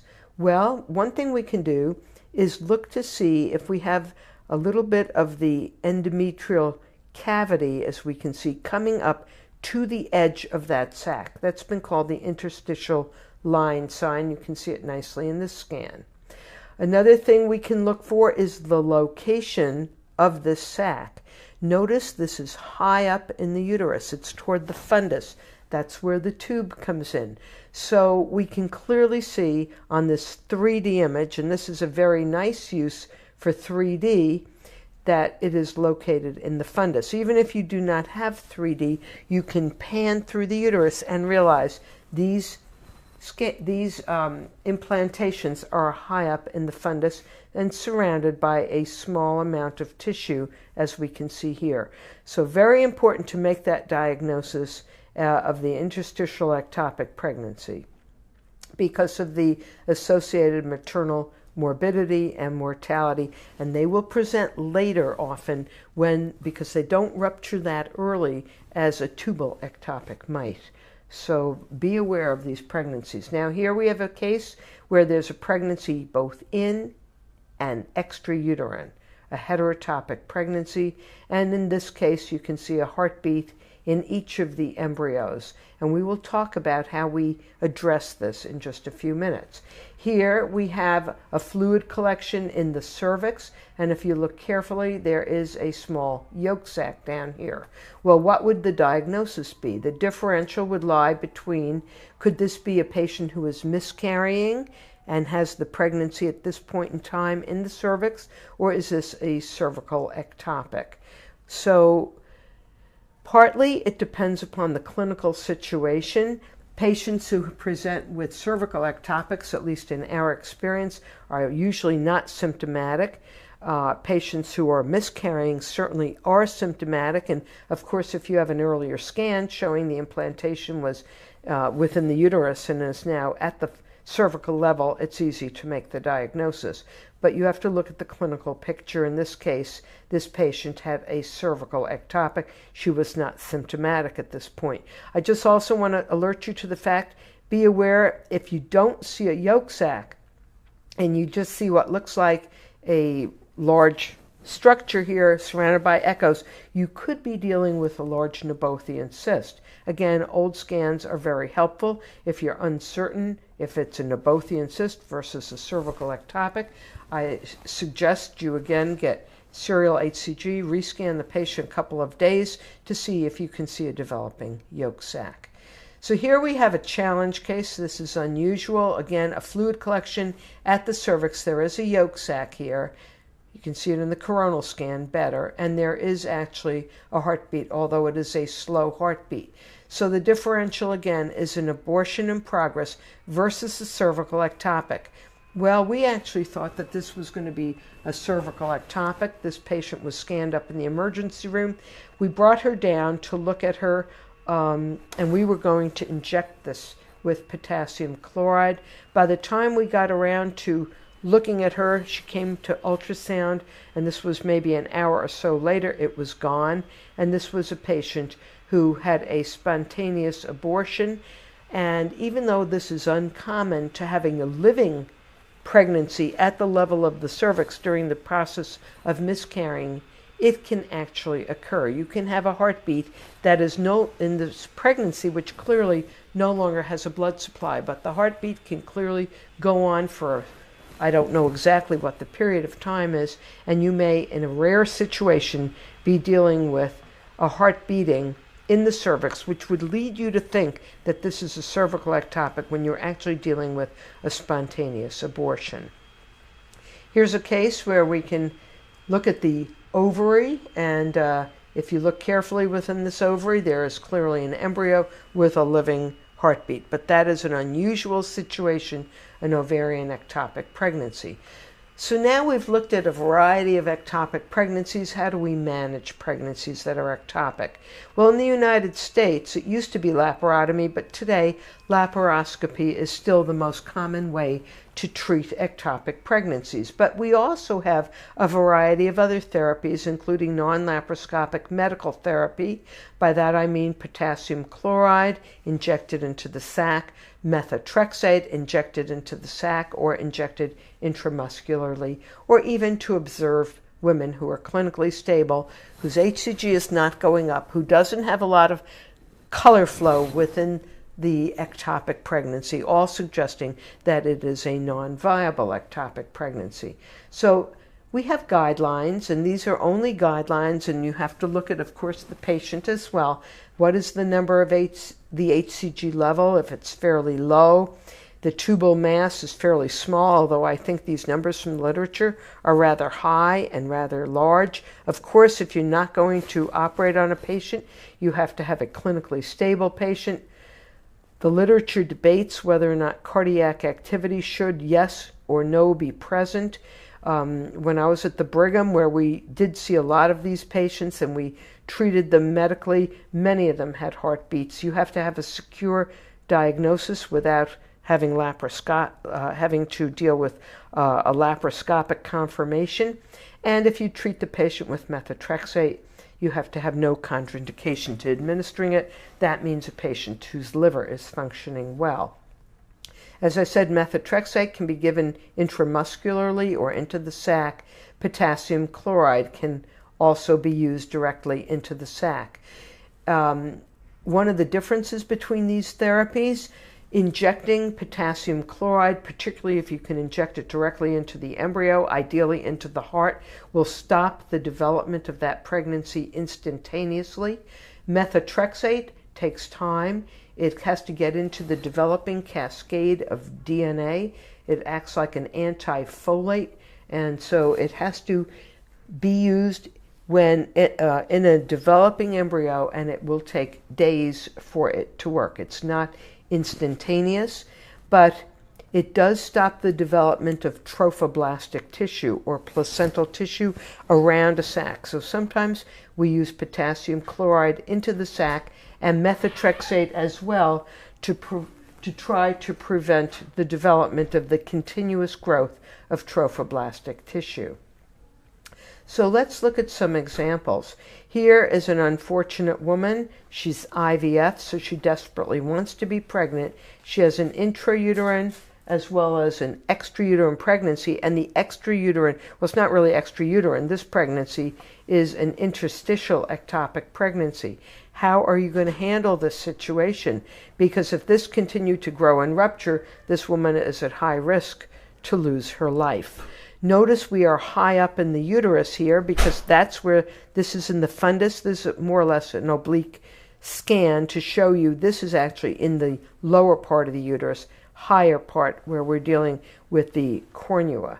So since we're high up, it's attractive to think that we could inject this transabdominally.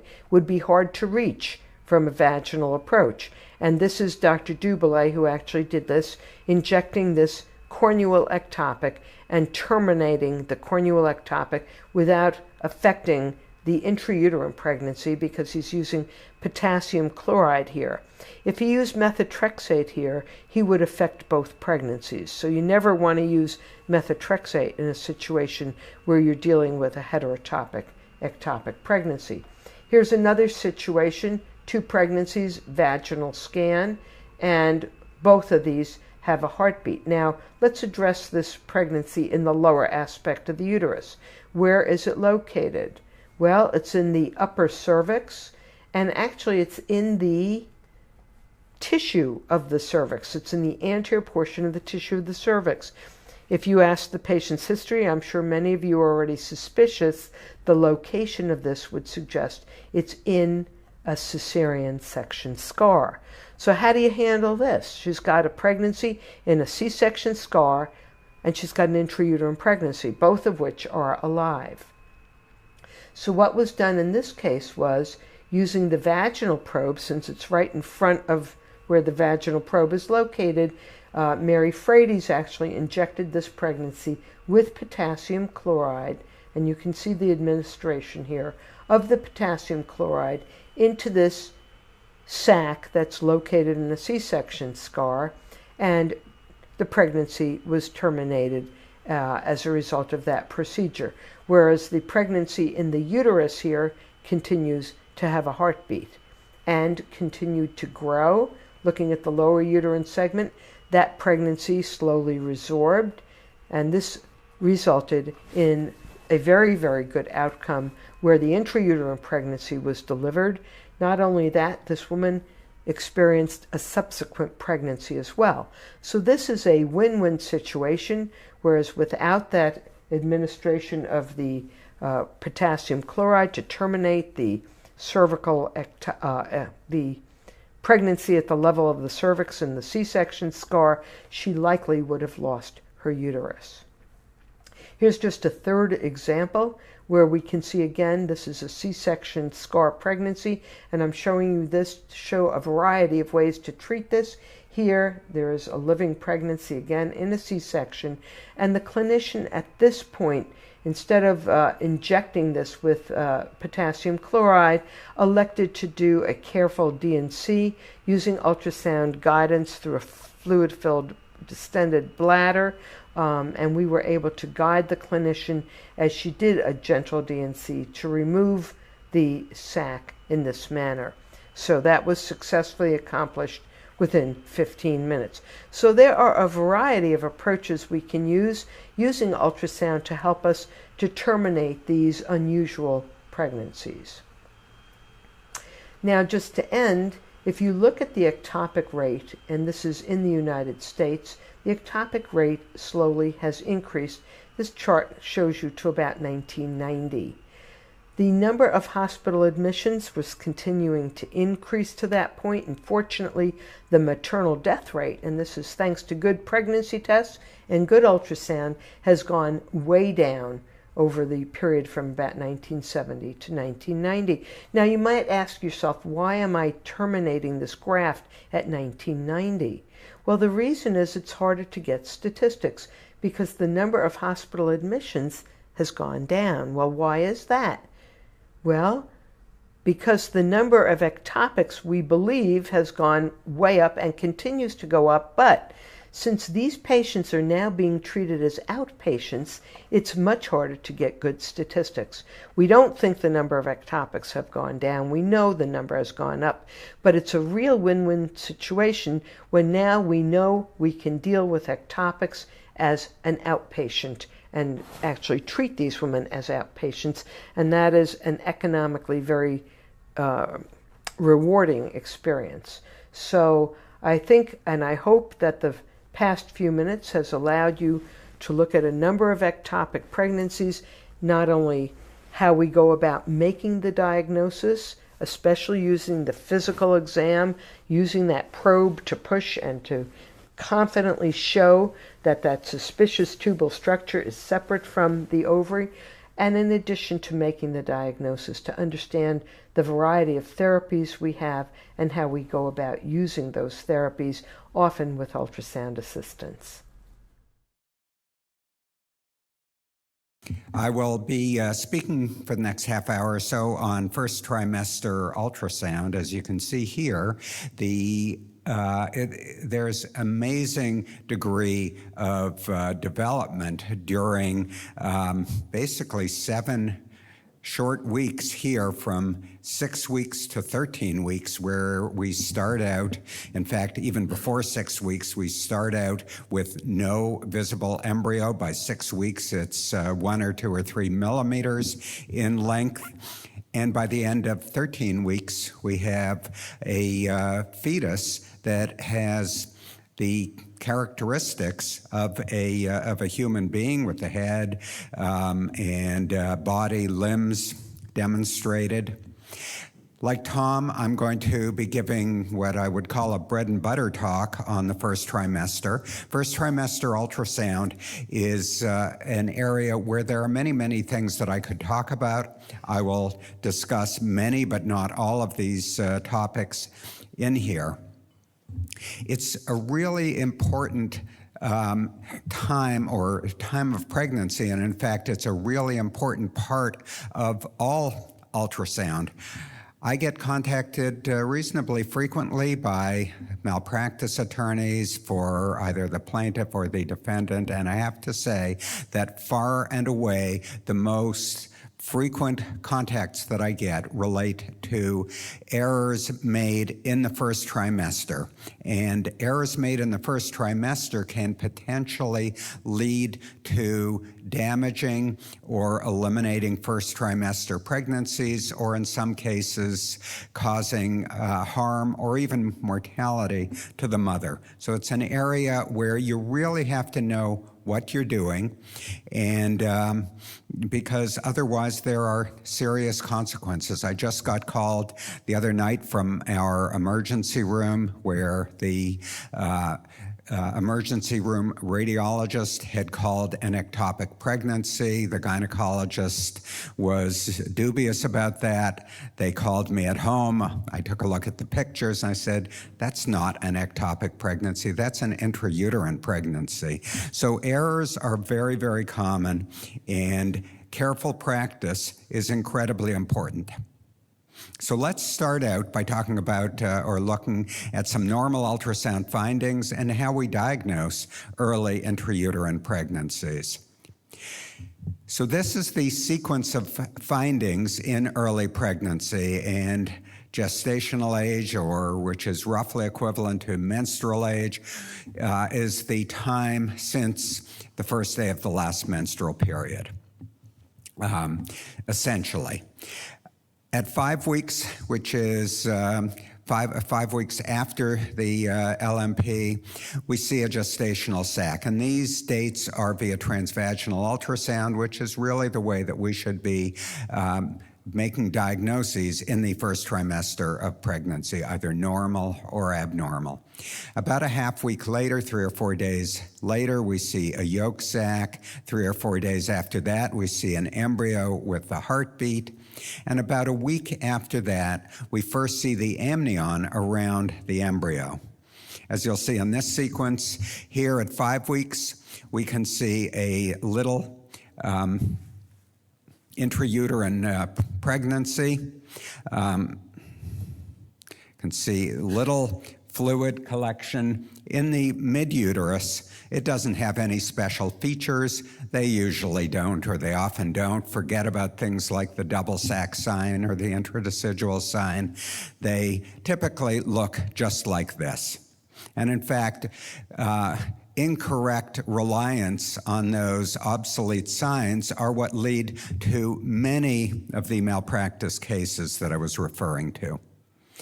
At 5.5 weeks, we see a yolk sac. At 6 weeks, we see this little 1 or 2 millimeter embryo with a heartbeat. And at 7 weeks, you can first see the amnion separate from the embryo. Why don't we see it here? Why don't we see a yolk sac, an embryo, and an amnion? And that's because the amnion is really plastered up against the fetus. We can first see it separating about 7 weeks. Some other normal findings in early first trimester pregnancy is the corpus luteum. The corpus luteum can look like just about anything inside the ovary, a simple cyst, a thick-walled cyst, a solid mass.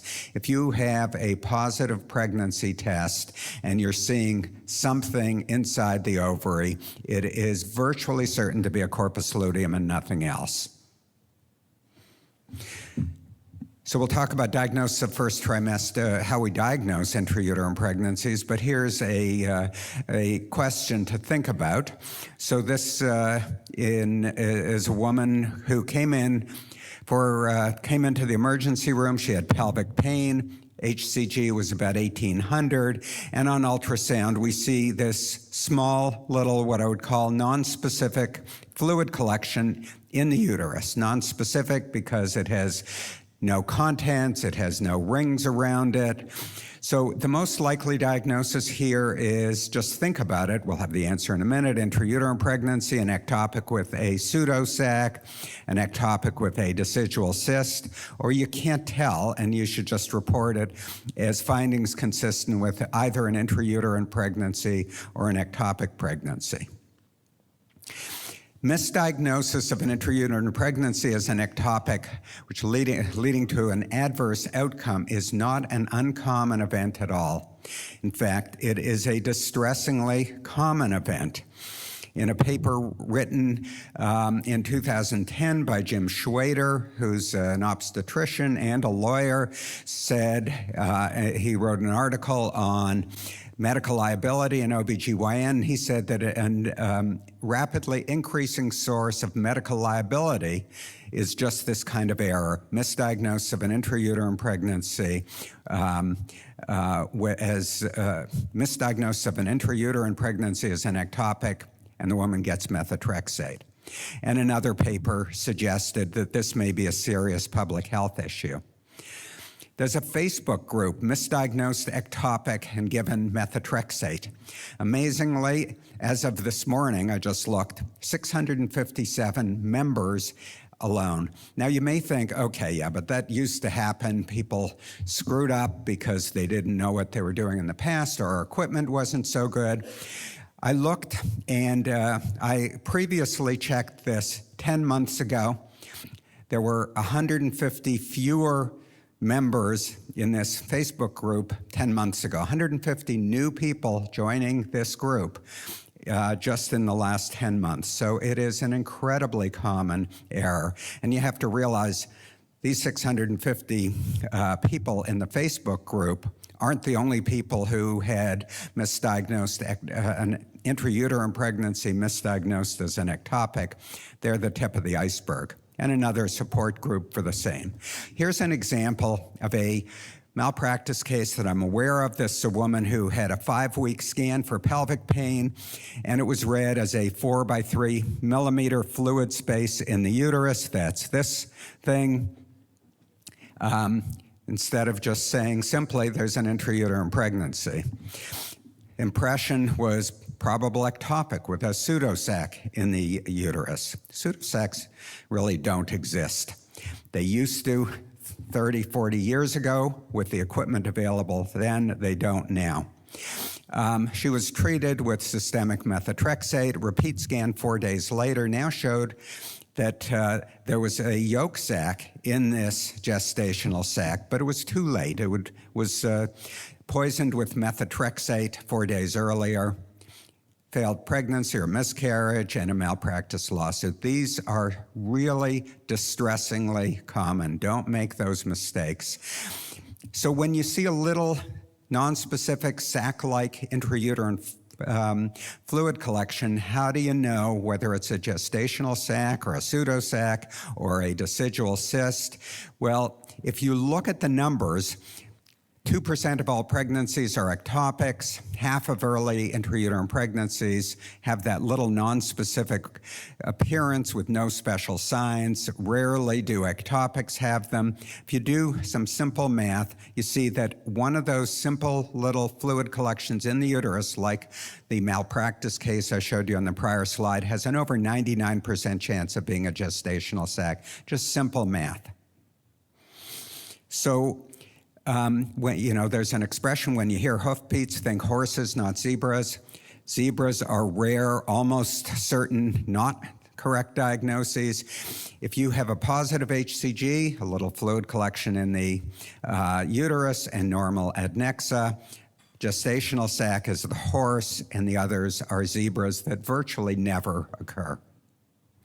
So when you see one of those in early pregnancy in a woman with positive pregnancy tests, don't say you can't tell what it is. You can tell what it is. It's an intrauterine pregnancy. And you should state that in your report.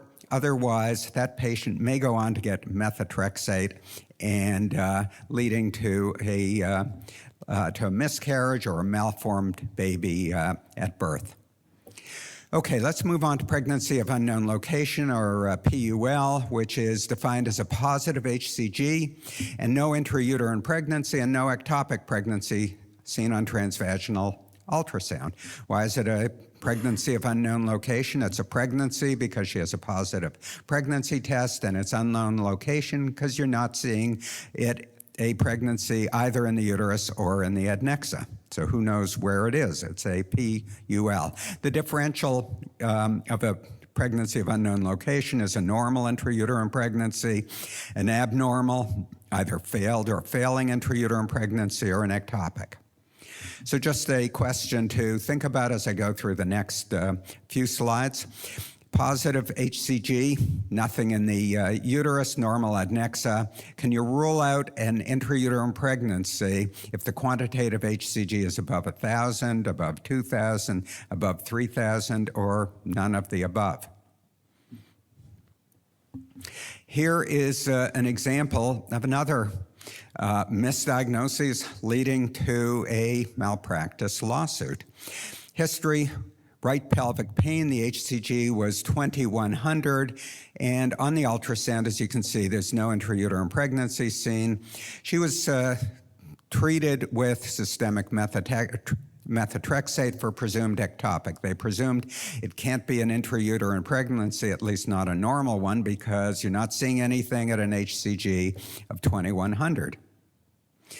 The HCG continued to rise. Repeat ultrasound 2 weeks after the initial scan showed an intrauterine pregnancy, now with no embryo. Too late again. Pregnancy had been poisoned 2 weeks earlier, miscarried, malpractice lawsuit.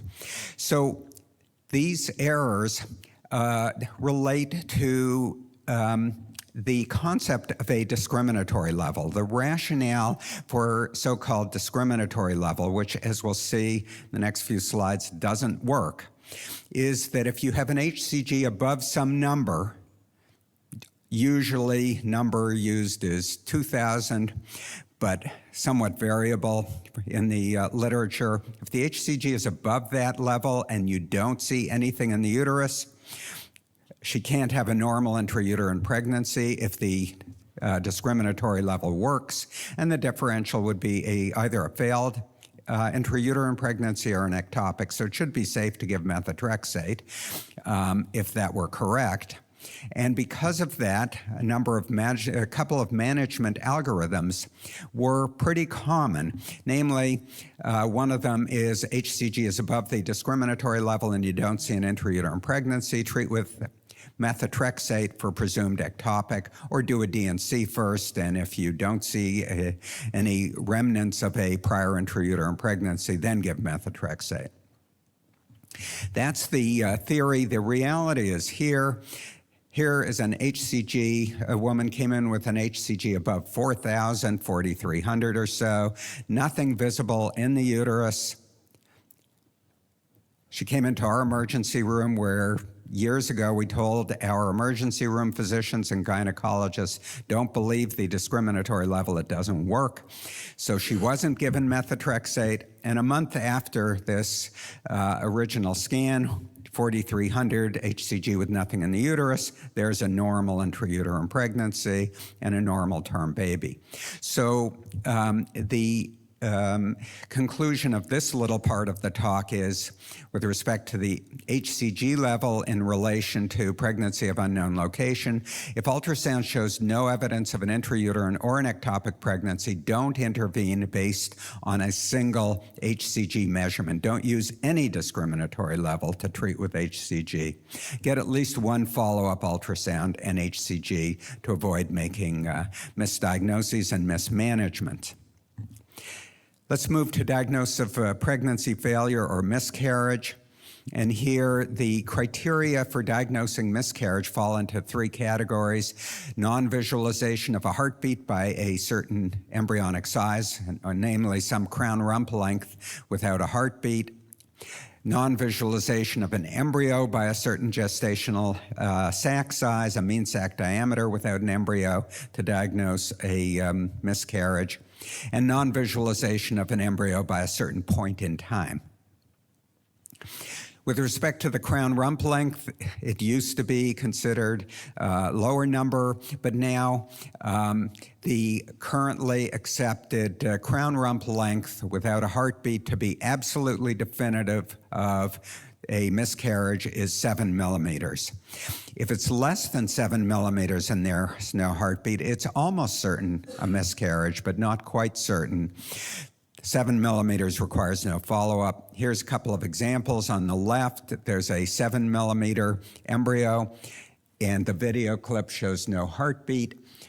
That is definite pregnancy failure, doesn't require a follow-up. The one on the right has a 3 millimeter embryo, no heartbeat, almost 100%, but not quite 100% certain of miscarriage. And the careful thing to do is to follow it up.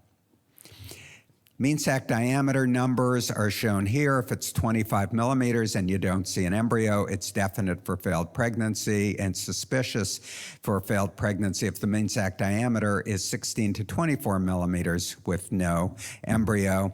And here on the left, there's a 27, 28 millimeter mean sac diameter with no embryo. That is definite pregnancy failure, no follow-up needed. And on the right, it's a 19 millimeter mean sac diameter with no embryo, highly suspicious, but not quite definitive. And there are some time criteria for pregnancy failure. For example, if you do a gestational age at time 1 and you see you see one of those little fluid collections with no yolk sac, if 2 weeks later, there's still no embryo, that's definite pregnancy failure. And there are some other time criteria for definite or suspicious pregnancy failure. An example of a time-based criteria for definite pregnancy failure. On the left, you can see a little intrauterine pregnancy with no yolk sac or nothing visible inside of it. Over 2 weeks later, there's still no embryo seen. That is definite pregnancy failure. And Tom mentioned a New England Journal article that we wrote based on an SRU consensus panel, and this is the table from it. Now, I've talked about diagnosis of miscarriage. For example, a 7 millimeter embryo without a heartbeat. What if you see a heartbeat? So it's not a miscarriage today at the time you're doing the scan. Are there findings that tell you that it's likely to miscarriage going forward? And the answer is yes. There are quite a few. If you see a heartbeat today, but you see a worrisome finding, and these are some of the worrisome findings, such as a slow or irregular embryonic heartbeat, a large subchorionic hematoma, and a few others are worrisome for impending miscarriage, even though it's not a miscarriage today. Just a few examples. Here's a slow heartbeat. On the video clip, it looks kind of slow. The M mode shows that it's going at 82 beats per minute. Anything under 90 beats per minute in very early pregnancy means that there's a very, very high chance of impending miscarriage. And there was a demise on a follow-up ultrasound 5 days later after this slow heartbeat.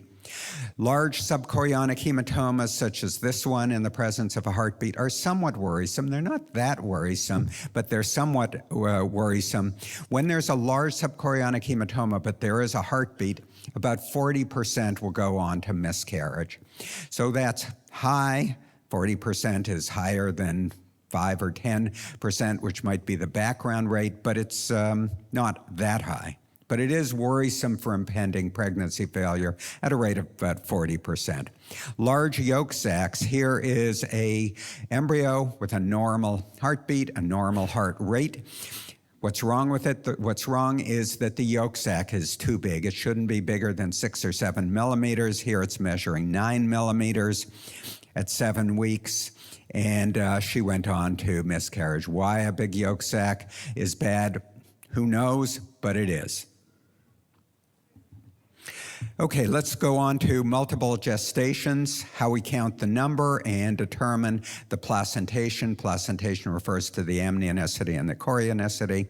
So in terms of assessment of pregnancy number, whether it's a singleton, twin, triplet, or higher, it's very easy from 6 weeks onward. We just count the number of embryos. Prior to 6 weeks, it's less certain, and you should always qualify the number that you think that it may be, because you don't see embryos, so you can't count embryos prior to 6 weeks. You can try and count the number of gestational sacs and yolk sacs, but things can be missed or vanish. So potential problems prior to 6 weeks are that you can overcount, so-called vanishing twin phenomenon, and there's a pretty high early loss rate, but you can also undercount what we've called the appearing twin phenomenon. A small gestational sac may not be, may be missed. A yolk sac might not be visualized. So be careful prior to 6 weeks. Don't be certain about pregnancy number. So here are triplets at about 7 weeks. Easy to count. We just count the number of embryos. Here's a vanishing twin at 9 weeks. You can see one normal and one tiny little embryo. And the tiny embryo has no heartbeat. The other one had one. There was no evidence of the demised twin at 18 weeks. So this is a vanishing twin. But they can also appear. Here at 5.5 weeks, we saw 2 gestational sacs and said we think it's, as far as we can tell, it's twins, but one may vanish, but one may also appear. And in fact, it did. At 7 weeks, we now see 3 gestational sacs, and she went on to have normal triplets. So prior to 6 weeks, I always say, I'm going to give you a preliminary estimate of the number, but I can't tell yet what the ultimate number is going to be. So we not only count pregnancy number, but we also, with multiple gestations, determine the placentation type, the chorionicity, and amnionicity. Dichorionic diamniotic twins, we see 2 separate gestational sacs or a thick membrane between them as these pair of twins. Mono-di twins, we see 1 single gestational sac, 2 amniotic sacs, as in this case. And to diagnose mono twins, you want to see in the first trimester 1 amnion around both embryos. Now, what about this one? Here at 7 weeks, we see 2 embryos. Both with heartbeats. We don't see anything separating them. We don't see any amnion at all. You may not see it that early. So what are these? These are clearly monochorionic because there would be a thick band between them. What's the amnionicity? When I'm talking to our residents, working with our residents, and we see a case like this, I say, if we were to bet a can of Coke on, or any soda that you want, on whether these on subsequent ultrasounds are going to turn out to be mono or mono-di, which would you bet? Which would you pick? The answer is always pick the mono-di. Monos are very rare. But we diagnose these as, or we report these as monochorionic and uncertain amnionicity because we don't see a membrane. And sure enough, if you picked the mono-di, you'd get your can of soda on follow-up, because these are, here we can see the separating, the separate amniotic sacs. A couple more things before I finish. Gestational trophoblastic disease is another entity that we diagnose during pregnancy, most commonly in early pregnancy. And it's a spectrum of diseases that arise from trophoblastic tissue following fertilization. And there's a the spectrum goes from a hydatidiform mole or molar pregnancy, which may be complete or partial, to invasive mole invading in from the endometrium into the myometrium, to choriocarcinoma, which is malignant, and there's a uncommon diagnosis of a placental site trophoblastic tumor. Complete mole, you see this Swiss cheese appearance in the mid-uterus. Which in the setting of a positive HCG is an Ant Mini for a complete mole or completely diagnostic of it. If you see a similar appearance, here not quite so many Swiss cheese-like holes, but some, but more importantly, you are seeing it's extending almost all the way up to the serosal surface here and here with color Doppler. This is an invasive mole. A partial mole here was an embryo with a thick nuchal translucency and a very, very thick placenta. For this 12 weeks, you expect a thin, very small placenta here. It's huge, and a thick nuchal translucency. So it's an abnormal fetus, an abnormal placenta. This is a partial mole at 12 weeks. And let me finish off with a couple of interventional procedures that can be done during the first trimester. I'll talk or I'll mention later on when I'm talking about ectopic pregnancy that there are interventional procedures that we can do and do for ectopics. But for non-ectopics, a couple of interventional procedures, diagnostic or therapeutic. Here are chorionic villus sampling to get chromosomal information in the first trimester. We used to do a lot of these. We do far fewer of them these days with blood tests that assess fetal chromosomes. But there are specific indications where we sometimes still do chorionic villus sampling, and these can be guided here. You're trying to get a needle or a catheter into the placental tissue to get cells out to analyze. Can be done transabdominally or transcervically, as these two cases show. And the very last case that I'll show you is one that we do at least once a year in our own department. Pregnancy, a woman has an intrauterine device, gets pregnant despite it, and especially if it's a wanted pregnancy, what we do is we use ultrasound to scan transabdominally while the OBGYN is trying to snare that IUD.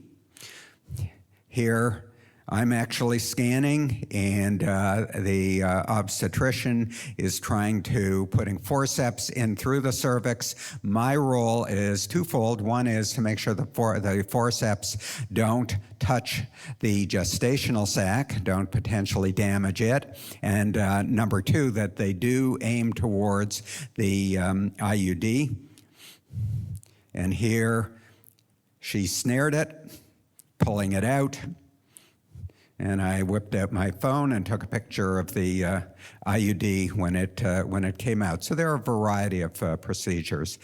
So I've come to the end of my whirlwind tour of the first trimester.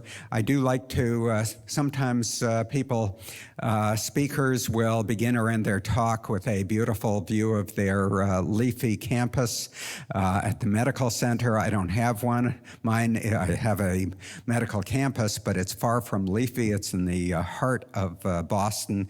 So instead, I like to show pictures from my latest bike trip. My wife and I have biked all over the world, most recently, and 2 or 3 months ago, biking from Barcelona to Gibraltar and then over into a little corner of Africa. We went through beautiful beach towns, windy mountain roads, some steep climbs, and there we are at the end approaching Gibraltar. And one of the cool things in Gibraltar, if you don't know, the Rock of Gibraltar is just full of these macaque monkeys all over the place. They actually one of them jumped onto my wife's back at one point. And here they are. So with that, I'm at the end of my talk.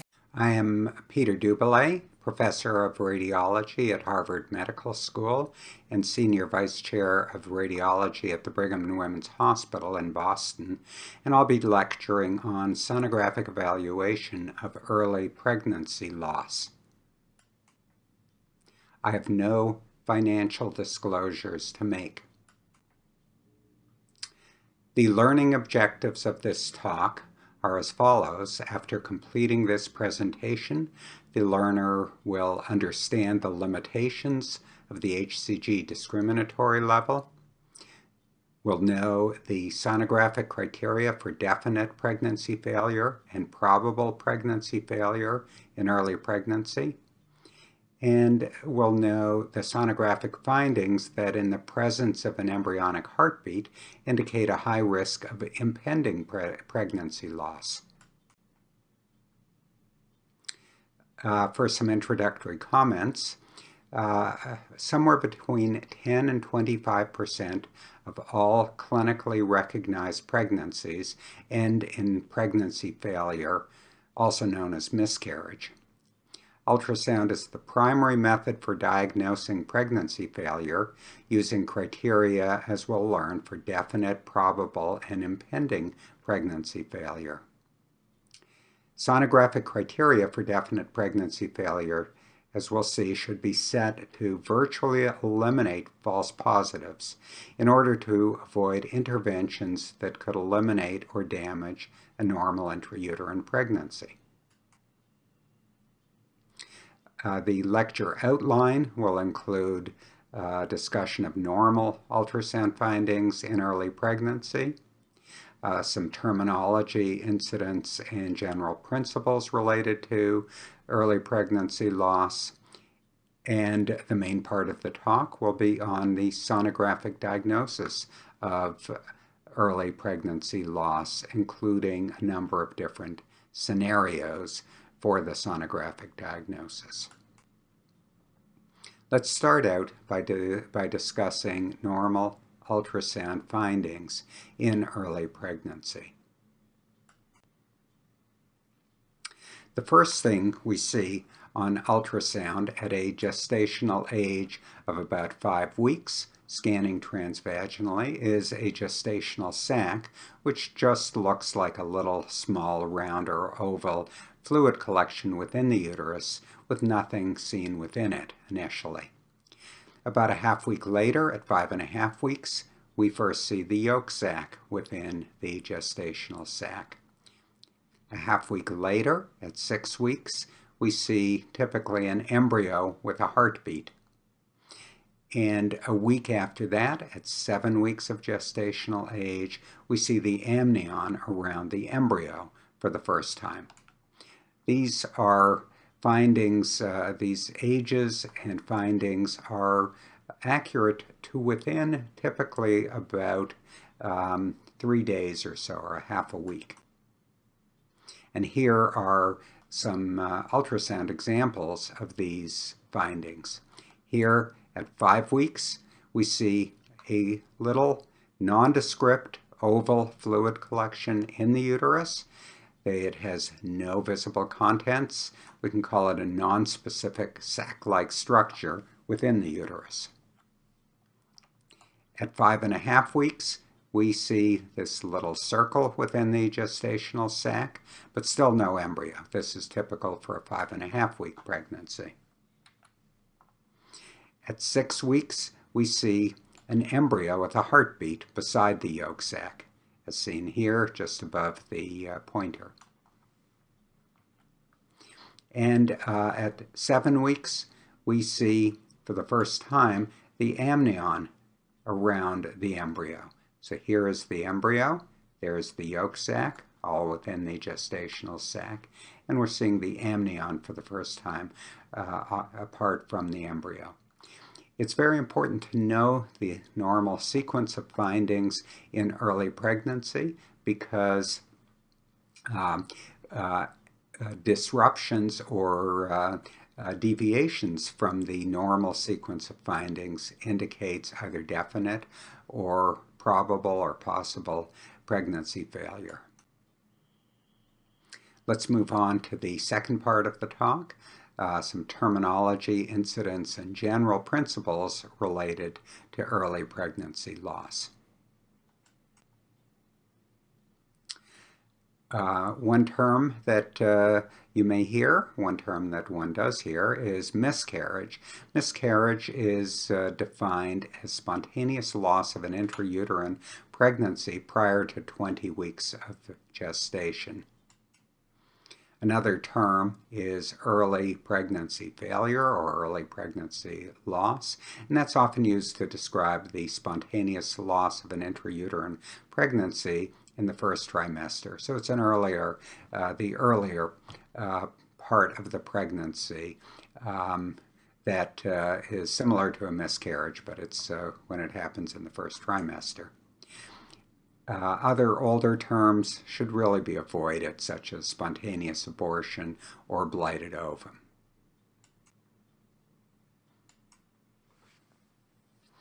As we saw on an earlier introductory slide, the incidence of early pregnancy loss is about 10 to 25%.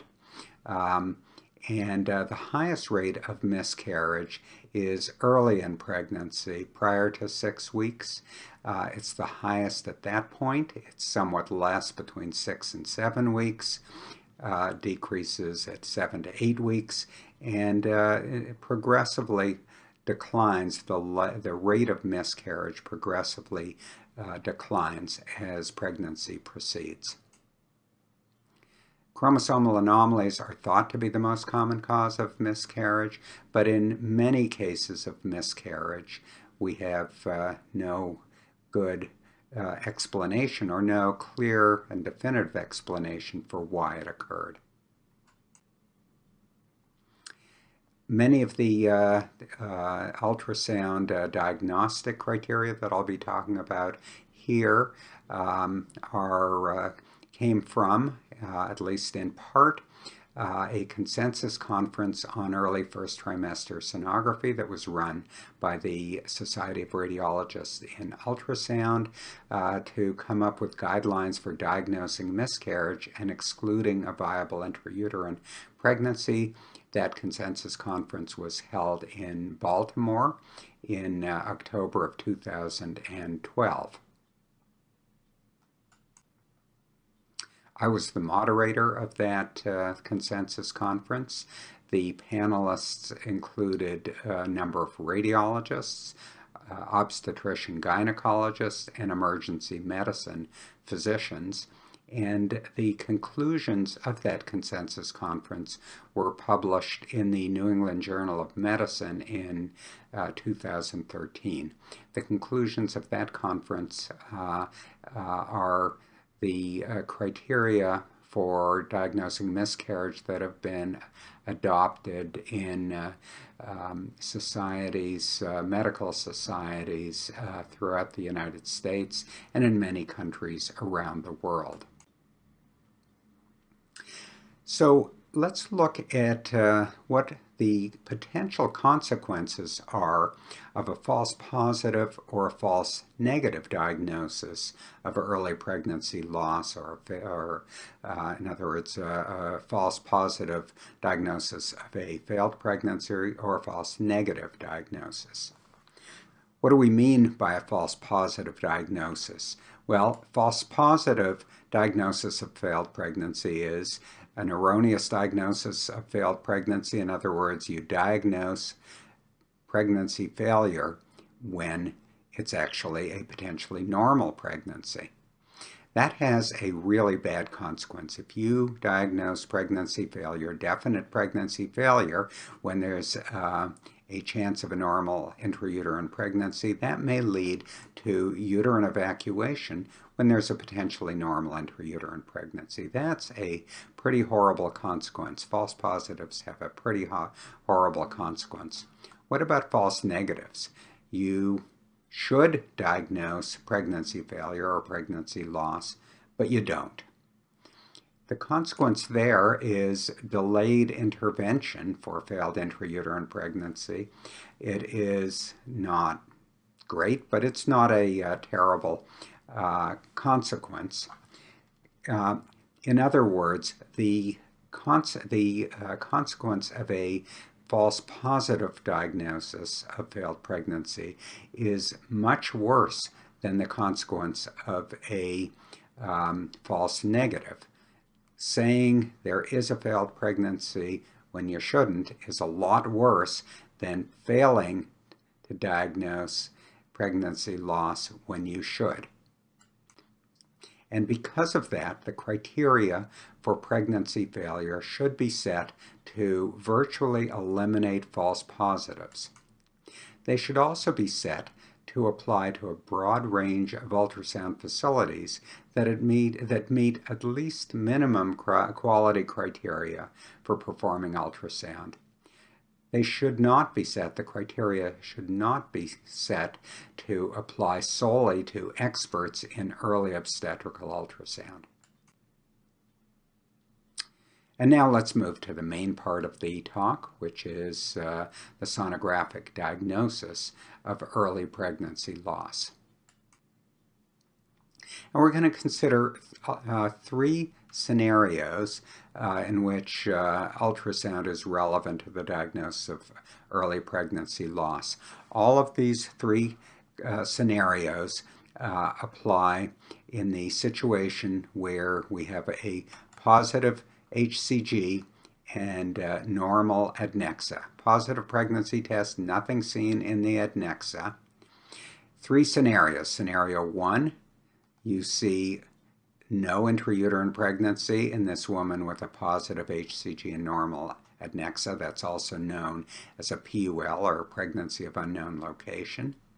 The second scenario we'll consider is we do see an intrauterine pregnancy, but we don't see a heartbeat. And the third scenario is we see an intrauterine pregnancy with a heartbeat. Those are three scenarios that we will consider. And the key questions for each of those scenarios is seen here. If the ultrasound finding is no intrauterine pregnancy, the key question is, can a single HCG value, the discriminatory level, confidently exclude a viable intrauterine pregnancy? Second is when there's an intrauterine pregnancy but no heartbeat, what findings indicate definite pregnancy failure and what findings are suspicious for pregnancy failure? And finally, if you see an intrauterine pregnancy with a heartbeat, what findings suggest impending pregnancy failure? So let's move to the first of those scenarios. And again, the question is, when you have a woman with a positive HCG, normal adnexa, no intrauterine pregnancy seen, can a single HCG value exclude a viable intrauterine pregnancy? So what is the so-called discriminatory level? It's a concept that was originated by Nicholas Kadar in 1981, and it's defined as the HCG level at or above which a normal intrauterine pregnancy is consistently seen.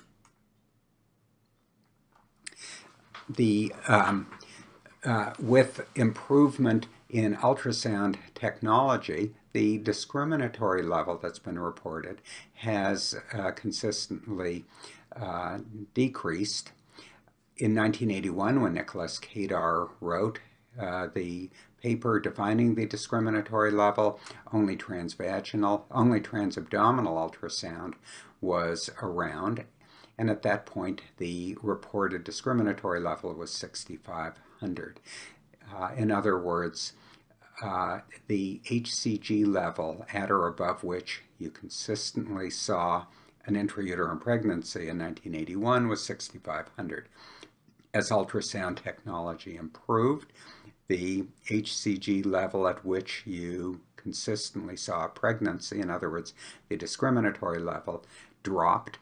And with the introduction of transvaginal ultrasound, the discriminatory level has been reported in a variety of studies as being between 1 and 2,000 milli-international units per ml. So what's the rationale or potential rationale of the discriminatory level? Well, if it works, if we use a relatively conservative discriminatory level of 2,000, that should mean that if you see an HCG above that discriminatory level of 2,000 and you see nothing in the uterus on ultrasound, if the discriminatory level works, she can't have a normal intrauterine pregnancy because there's no intrauterine fluid collection seen when the HCG is above the discriminatory level. And that would mean the differential diagnosis would be a failed intrauterine pregnancy or an ectopic pregnancy. That is the potential rationale for the discriminatory level. And because of that rationale, at least two different management algorithms have been proposed. First management algorithm says if the HCG is above the discriminatory level and no intrauterine pregnancy is seen, the patient can be given or should be given intramuscular methotrexate for a presumed ectopic pregnancy. Second algorithm that has been proposed is when the HCG is above the discriminatory level and no intrauterine pregnancy is seen, the patient should have a D&C, and then she should be treated for ectopic pregnancy if no chorionic villi are seen. With either of these, when the HCG discriminatory level is above the discriminatory level and no intrauterine pregnancy is seen, if you follow either of these management algorithms, the intervention that would be undertaken would seriously damage or eliminate an intrauterine pregnancy by either giving methotrexate or doing a D&C. So that is the theory of the discriminatory level and the proposed, or what have been proposed in the past as management algorithms. Now here's the reality. Here is an ultrasound on a woman showing no evidence of an intrauterine pregnancy. The HCG is over 4,000, no visible gestational sac. If the discriminatory level actually worked, this woman would have no chance of having a normal intrauterine pregnancy. But look, 1 month later, she in fact had a normal 9.5-week intrauterine pregnancy, and she ended up with a normal term baby. So in this case, the discriminatory level did not work. In other words, the HCG, more than double the discriminatory level and nothing in the uterus, didn't exclude an intrauterine pregnancy because there was one. So another case of reality for the HCG discriminatory level. Here we have an HCG above 2,000, it's about 2,200, nothing seen in the uterus. If the discriminatory level worked, this woman couldn't have a normal intrauterine pregnancy, but she did. 6 days later, she has normal twins, and she had normal term twins. We did a study at our own institution, the Brigham and Women's Hospital in Boston, and over a 10-year period from 2000 to 2010, we found 9 pregnancies in which the HCG at the initial ultrasound was over 2,000, as high as 6,500, and nothing was seen inside the uterus. And in those 9 cases, there was 1 or more heartbeats on a follow-up ultrasound, and in the majority of those, 6 of those pregnancies, the woman gave birth to a normal liveborn. So in all of these cases, the HCG discriminatory didn't work. So the recommendation, this comes from the SRU consensus panel, but it is a generally accepted recommendation at this point, is that with respect to the HCG level in pregnancies of unknown location, HCG levels in normal intrauterine pregnancies, abnormal intrauterine pregnancies, and ectopic pregnancies have considerable overlap. And because of that, if ultrasound shows no evidence of an intrauterine or ectopic pregnancy, don't intervene based on a single HCG measurement.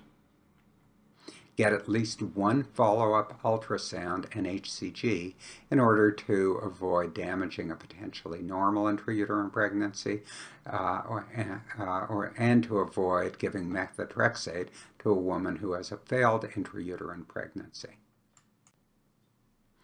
So let's move on to the second of our three scenarios.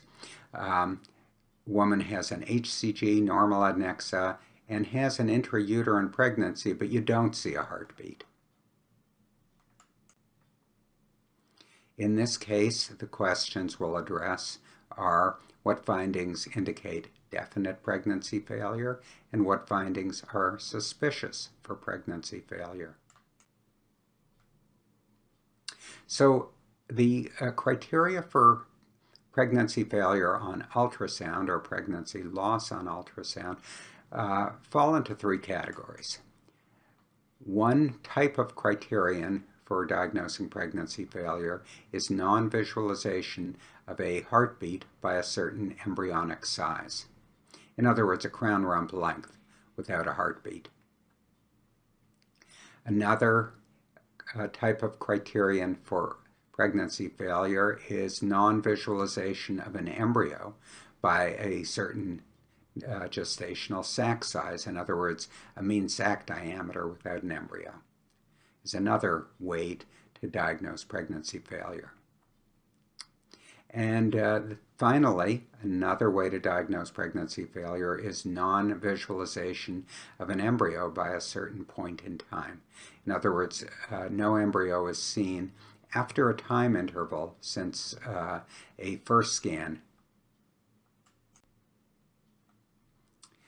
The criteria that were generally accepted up to the year 2012 were the following. For non-visualization of heartbeat by a certain embryonic size, it was a crown rump length of at least 5 millimeters without a heartbeat.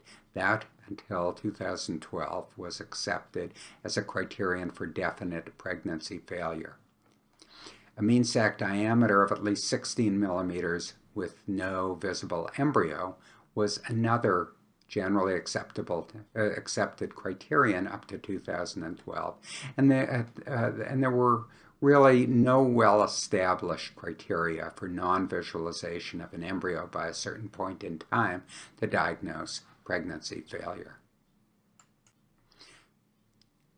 So let's look at these carefully.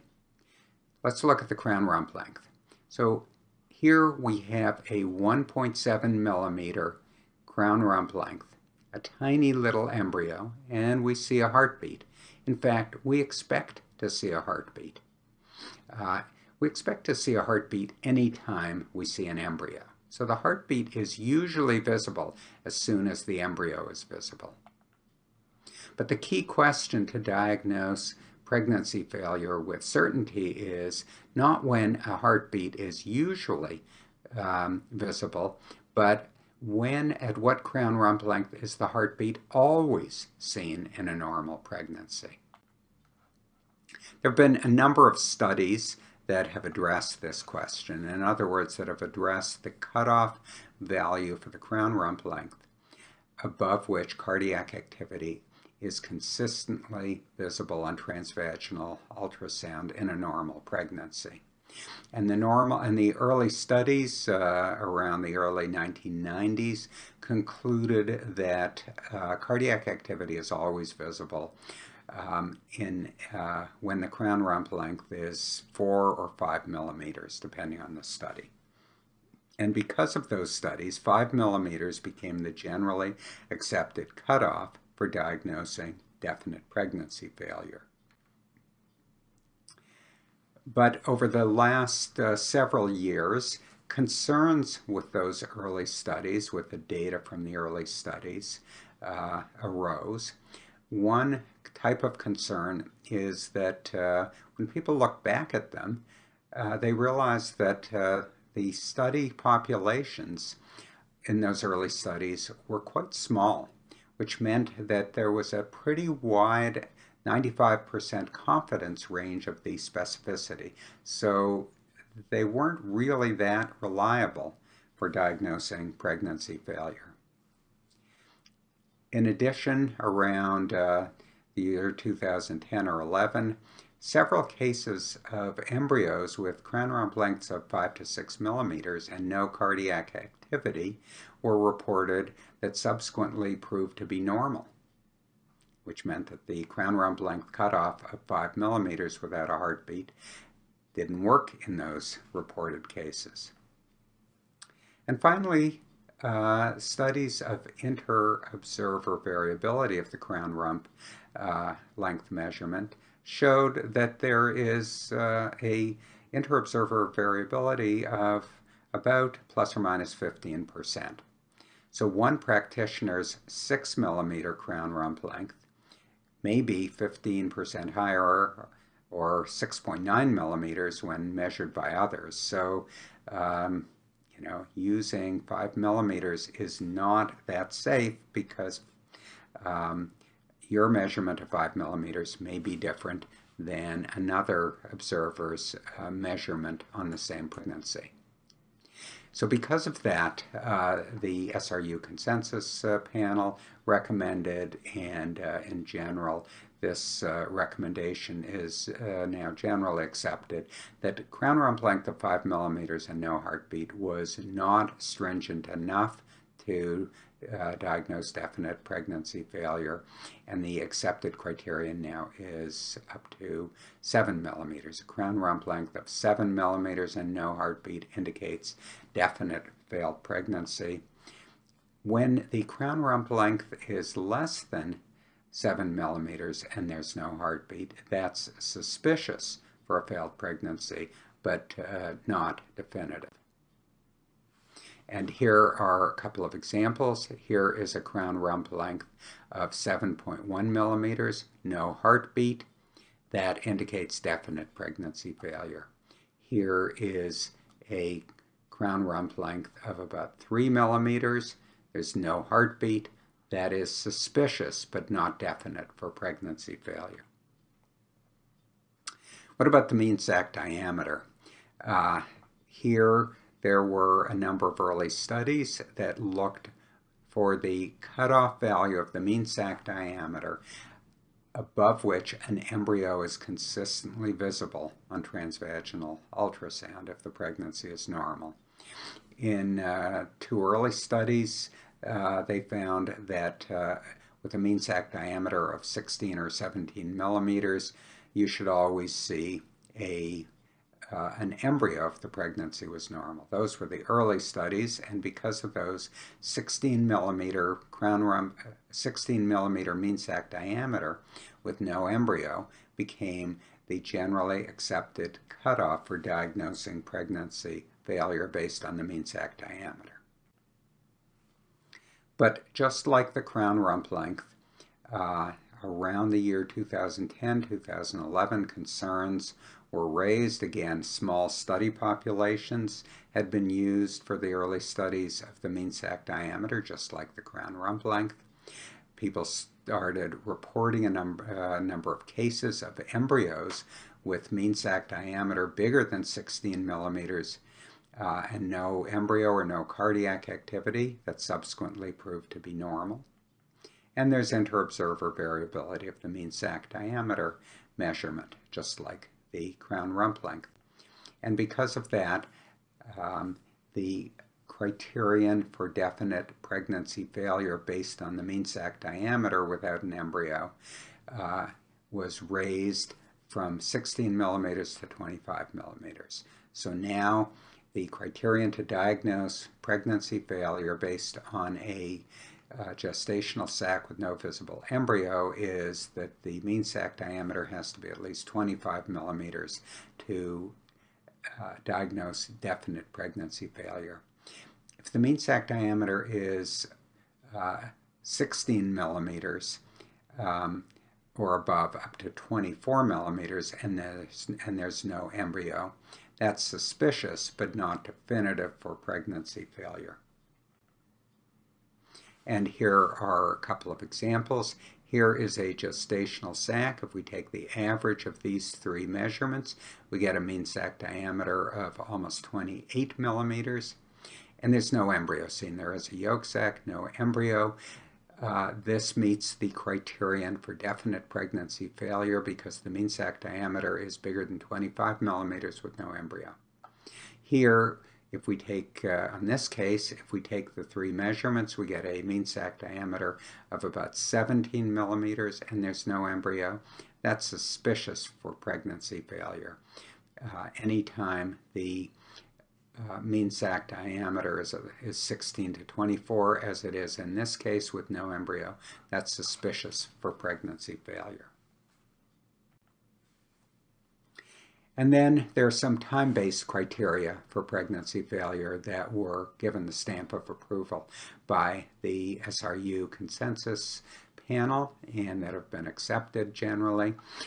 If you do an initial scan and you see a gestational sac with no yolk sac, just a little round or oval fluid collection in the uterus with nothing in it, if 2 weeks later or greater there is still no embryo visible, that's definite for pregnancy failure.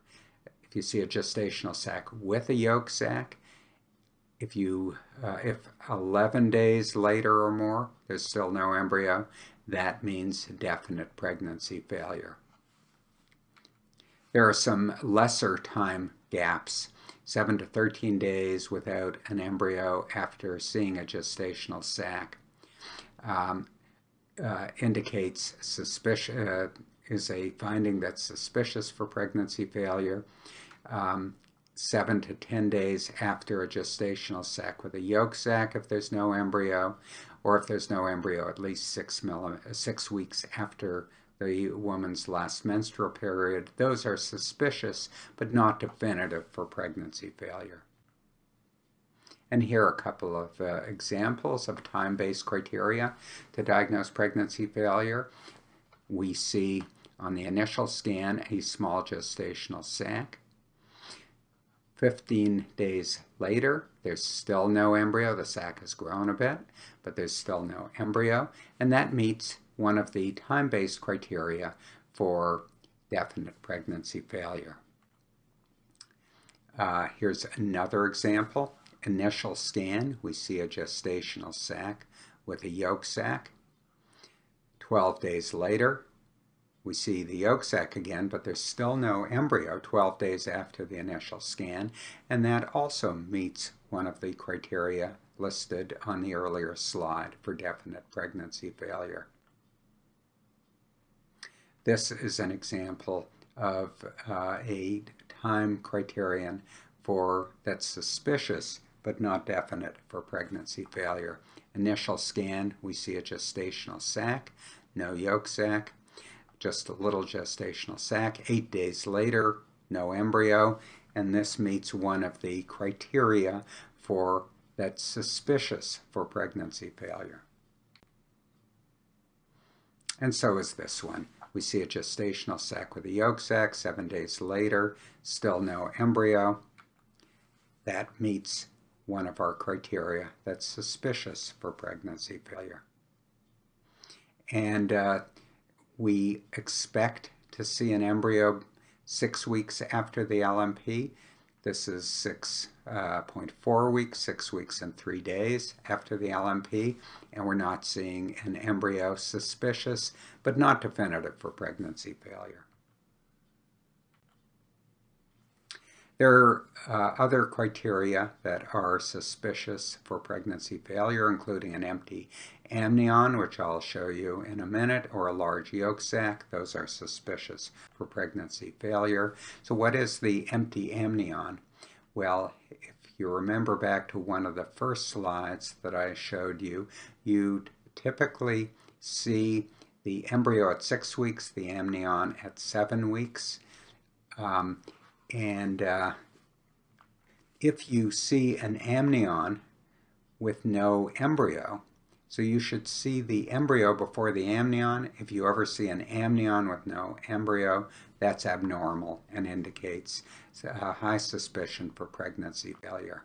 As in this case, here we can see two little circles in the gestational sac. One is the yolk sac, one is the amnion, and we're not seeing an embryo. So we're seeing an amnion with no embryo. That is suspicious for pregnancy failure. And so is a large yolk sac. A large yolk sac, one that's bigger than 6 or 7 millimeters, as in these two women, a 7.2 millimeter yolk sac, a 9.1 millimeter yolk sac. These are very worrisome, very suspicious for pregnancy failure. So we have a whole series of criteria for definite pregnancy failure that we talked about, including a crown rump length of at least 7 millimeters and no heartbeat, mean sac diameter criteria, time criteria for definite pregnancy failure, and a variety of ultrasound findings that are suspicious but not definitive. Crown rump length criteria that's suspicious, mean sac diameter, time criteria, empty amnion, and enlarged yolk sac.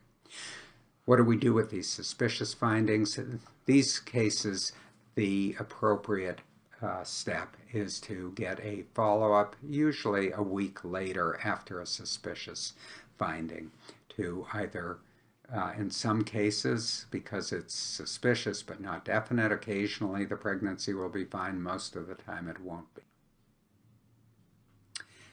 And now let's move to our last scenario. We have a woman with a positive HCG and normal adnexa, and you see an intrauterine pregnancy with a heartbeat. So you certainly can't diagnose pregnancy failure, pregnancy loss because there's a heartbeat. But the question that we're going to ask here is, when you see an intrauterine pregnancy with a heartbeat in early pregnancy, what findings suggest impending pregnancy failure? Not current because there's a heartbeat, but a pregnancy failure that is likely to occur soon.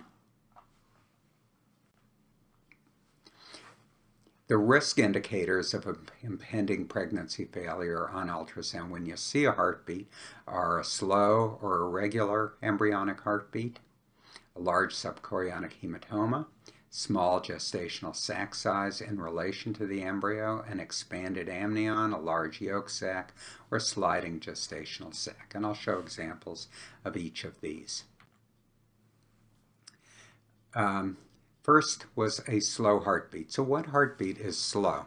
Well, as you can see from this graph, if you have a very early pregnancy, crown rump length 4 millimeters or less, which corresponds to 6.2 weeks or less. If the heart rate is above 100, the pregnancy survival rate levels off at just about 90%. If the heart rate in these very early pregnancies, crown rump length up to 4 millimeters, is 90 to 99, there's a reasonable but not great survival rate, and once the heartbeat is less than 90, there's a very low chance of survival. With a crown rump length of 5 to 9 millimeters, 6.3 to 7 week gestational age, those numbers are all 20 beats per minute higher than in the early pregnancy. The outcome is levels off at a good high rate of survival when the heartbeat is 120 millimeters or greater, borderline when it's 110 to 119, and relatively poor, poor to very poor, when it's below 110. Putting these in a table, you can see that a slow heartbeat very early on is less than 90. Normal is at least 100. Borderline is in between. 6.3 to 7 weeks, or crown rump length of 5 to 9 millimeters. The heart rate is slow, indicating high likelihood of impending pregnancy failure. When the heart rate is below 110 beats per minute, it's normal when it's above 120, and borderline in between. And here's an example of a slow heartbeat. We see a small gestational sac, about 4 millimeters. The heart rate looks slow when we look at it with our eyes. We measure it with M mode, and it's 82 beats per minute, indicating a high likelihood of impending pregnancy failure. And there was a demise 5 days later on follow-up. Crown rump length here is between 6 and 7 millimeters. So the criteria for a slow heartbeat are somewhat higher than with a very tiny crown rump length. Here it's 102, and from my earlier table, that's a slow heart rate for a crown rump length of 6.7 millimeters. And sure enough, there was demise 1 week later. Here there's an irregular heartbeat. If you look carefully at this heartbeat, it has a beat, beat, stop, beat, beat, stop, beat, beat, which you can also see beat, beat, stop, beat, beat, pause, beat, beat. It's a pattern called bigeminy. It's an irregular heartbeat, and that's suspicious for impending pregnancy failure, and there was demise on a follow-up scan 3 weeks later. What about subchorionic hematomas when you see an embryo with a heartbeat? What's the clinical significance? Well, subchorionic hematomas have been classified as small, medium, and large based on a number of criteria: subjective assessment, fraction of the gestational age that's surrounded by a hematoma, or an estimated volume of the hematoma. But the key is whether a subchorionic hematoma is small, medium, or large. Most studies of subchorionic hematoma, when there is a heartbeat, find that a large subchorionic hematoma carries a somewhat elevated risk of subsequent or impending pregnancy failure. The likelihood of pregnancy failure with a large subchorionic hematoma, if there is a heartbeat, is there's about a 20 to 40% chance of pregnancy failure. A small to moderate subchorionic hematoma in the presence of a heartbeat carries little or no added risk of subsequent pregnancy failure. So what's somewhat worrisome is a large subchorionic hematoma. Small to moderate doesn't mean very much. And here's an example. This is a large, here we can, large subchorionic hematoma. There's a heartbeat. There's the gestational sac, and a pretty big hematoma going around it. Again here, seen. So that's a large subchorionic hematoma, at least subjectively large, and that's suspicious for impending pregnancy failure. Another large subchorionic hematoma. There's a gestational sac, big hematoma around it. There's a heartbeat, big hematoma around it. So it's somewhat suspicious. There's about a 20 to 40% chance that this pregnancy won't make it. But at the same time, there's a 60 to 80% chance that it will make it, and this was normal at 9 weeks. Here is a pregnancy with a heartbeat at about just about 7 weeks. There's a small to moderate subchorionic hematoma. This carries little to no risk, and the pregnancy was fine when we scanned through it 5 weeks later. Another ultrasound finding in conjunction with a heartbeat that is worrisome or suspicious for impending pregnancy failure is a small gestational sac size. And you can diagnose small size in relation to the embryo by quantitative criterion. One that's been suggested is when the mean sac diameter minus the crown rump length is less than 5 millimeters. That indicates small sac size, or you can look at it visually and subjectively assess the gestational sac as being too small.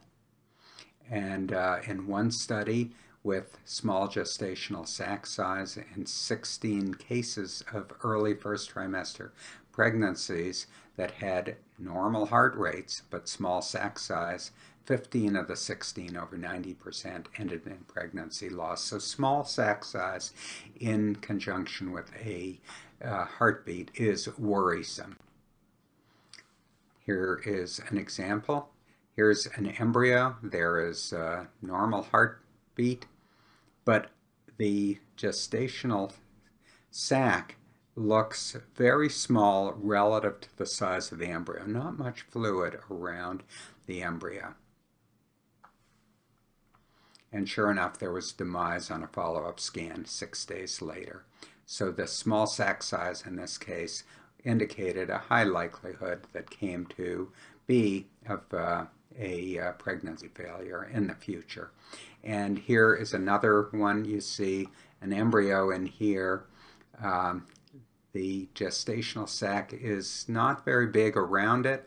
If we take the mean sac diameter and subtract the crown rump length, mean sac diameter was 15.5, crown rump length 12.8. The difference is less than 5 millimeters, suspicious for impending pregnancy failure. We talked about an empty amnion in the earlier scenario as being indicative of high likelihood of pregnancy failure. If you see an expanded amnion in conjunction with a heartbeat, it's not pregnancy failure, but it's suspicious for impending or upcoming pregnancy failure. Remember that the amnion normally appears close to 7 weeks or slightly before, when the crown rump length is 6 to 10 millimeters. If you identify the amnion when the crown rump length is less than 5 millimeters, it's worrisome for impending pregnancy failure. And here's an example. We see a 3 millimeter embryo. There's the yolk sac. There's a heartbeat. But notice that the amnion is expanded around this embryo when it shouldn't be. You shouldn't see the embryo, you shouldn't see the amnion expanded around the embryo until the embryo is 6 to 10 millimeters, not 3 millimeters. So this is called the expanded amnion, and even though there is a heartbeat, it's suspicious for impending pregnancy failure, and a week later there was no heartbeat left. In the earlier scenario, I indicated that an enlarged yolk sac, when there's no embryo and an enlarged yolk sac, that is worrisome for pregnancy failure. If there's enlarged yolk sac in conjunction with a heartbeat, that's suspicious for impending pregnancy failure. And here you can see an embryo with a heartbeat, a big yolk sac beside it measuring 9 millimeters, and there was demise a week later. And here is another case of an enlarged yolk sac. Here we have an embryo with a heartbeat. The yolk sac is big, as we see on the bottom slide. On the bottom image. It's about 9 millimeters in this 7-week case. Yolk sac too big, worrisome for pregnancy failure, and sure enough, there was demise 1 month later. And the final sign of impending pregnancy failure when there's a heartbeat is a sliding gestational sac. So if we look at this pregnancy on this image, we just see a pregnancy with a heartbeat. But when we watch it, you can see it sliding along the sac, along the uterus. And that is a very suspicious finding. So there was a heartbeat, but a sliding sac, suspicious for impending pregnancy failure, and the gestational sac had passed and was no longer present 6 days later. So to conclude, we looked at criteria for definite pregnancy failure, including a crown rump length of at least 7 millimeters and no heartbeat, a mean sac diameter of at least 25 millimeters and no embryo, some time-based criteria for definite pregnancy failure. We also looked at the situation when ultrasound demonstrates an embryo with a heartbeat. We looked in that situation for what signs on ultrasound are indicative of impending pregnancy failure, including a slow or irregular embryonic heartbeat, large subchorionic hematoma, small sac size, expanded amnion, large yolk sac, or sliding gestational sac. Here are a number of key references that touch on these topics or that delve into these topics of diagnosis of early pregnancy loss. So I hope that this discussion has been helpful to you to understand how we use ultrasound to diagnose pregnancy failure, definite failure, suspicious failure, or impending failure. And I thank you all for your attention. Hello, my name is Dr. Mary Frates. I am from Brigham and Women's Hospital in Boston, Massachusetts, where I'm the Assistant Director of the Ultrasound Division, and I'll be speaking today on ectopic pregnancy. I have no financial relationships to disclose. The learning objectives for this talk include the ability to identify the most common sonographic appearances of ectopic pregnancy, also to classify the various types of ectopic pregnancy and describe how to differentiate each type, and to list a variety of sonographic techniques that can be used to assist in the diagnosis of ectopic pregnancy. In terms of an outline for the talk, we'll start with a background or initial evaluation of the patient, review the sonographic findings in the uterus and the adnexa, speak a little bit about diagnosing tubal rupture, and finish up with the role of 3D imaging for unusual forms of ectopic pregnancy. Starting with the background, we know that ectopic pregnancy means that the products of conception have implanted somewhere outside of the endometrial cavity.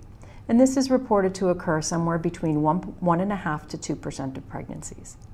We also know that complications of ectopic pregnancy remain the leading cause of pregnancy-related deaths during the first trimester in the United States. So this is a critically important diagnosis for us as imagers to be able to make. 95% of ectopic pregnancies occur in the fallopian tube. The most common location for these ectopics is the ampullary segment of the tube or the distal end of the tube, where 90% occur. A smaller number, about 10%, occur in the isthmic portion of the tube, and an even smaller number are interstitial, sometimes misdiagnosed as cornual pregnancies in this portion of the tube, which is in the intramural section of the uterus. An extremely small number of ectopics can be implanted in the ovary or in the cervix, and implantation in a cesarean section scar site is of unknown percentage, but probably increasing as the rate of cesarean section in the United States continues to increase. Risk factors for ectopic pregnancy include any patient who has tubal scarring. This could be from pelvic inflammatory disease, a previous ectopic pregnancy on one side, endometriosis, really any cause for the tube to be scarred.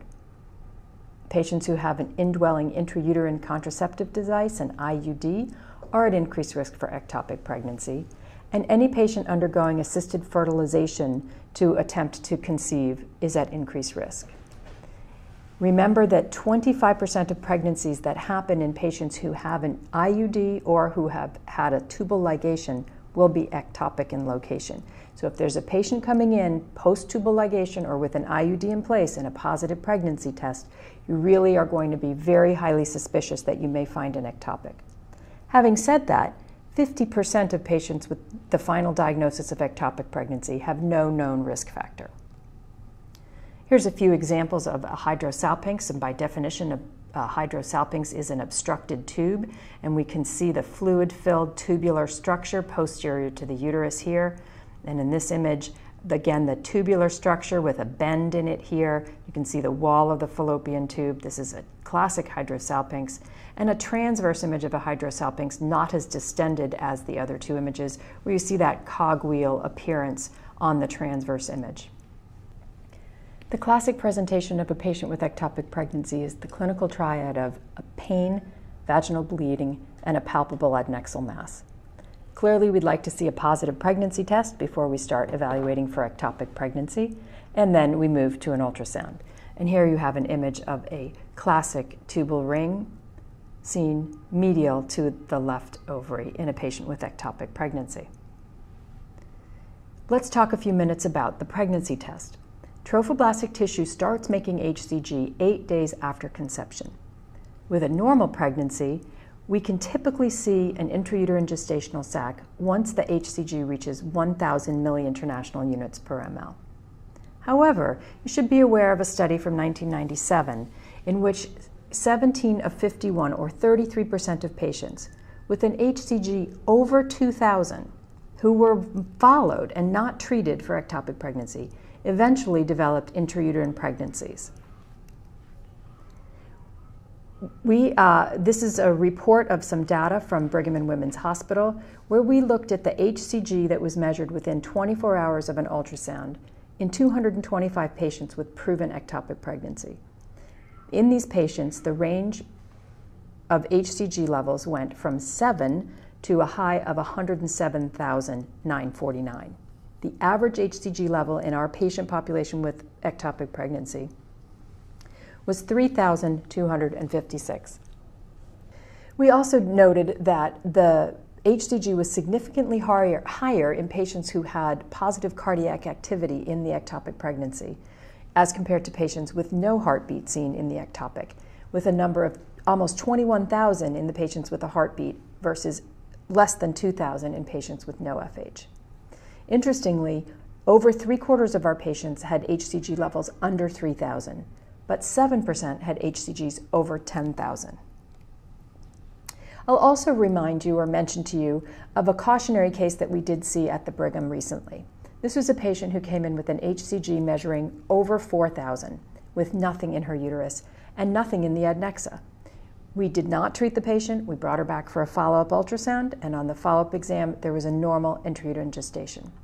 So the important point to remember here is that it is incorrect to please do not diagnose or treat for an ectopic pregnancy if you're looking at a stable patient until you're 100% certain that the patient has an ectopic and not an intrauterine pregnancy. So what do we do with that patient with a positive pregnancy test and nothing in the uterus? This is what we term pregnancy of unknown location. In these patients, there really is only 3 options for what could be going on. 1, the patient could have a very early intrauterine pregnancy, which is too early for us to see because we don't pick them up on ultrasound until 5 weeks. 2, this could be a failed pregnancy, a spontaneous abortion that either has just happened, is about to happen, or even a chemical pregnancy. Or the 3rd option, we're looking at a patient with an ectopic pregnancy.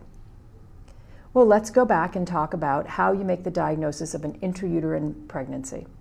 With an intrauterine pregnancy, an intrauterine gestational sac is round, has a discrete echogenic rim, and if you're lucky and the diagnosis is going to be very straightforward, the sac will contain a yolk sac, a fetal pole, or even cardiac activity, a fetal heartbeat. Remember that the intrauterine gestational sac should be located within the decidua of the uterus. Do not be misled by complex fluid in the endometrial cavity. Here's a few examples of the intradecidual location of an early gestational sac.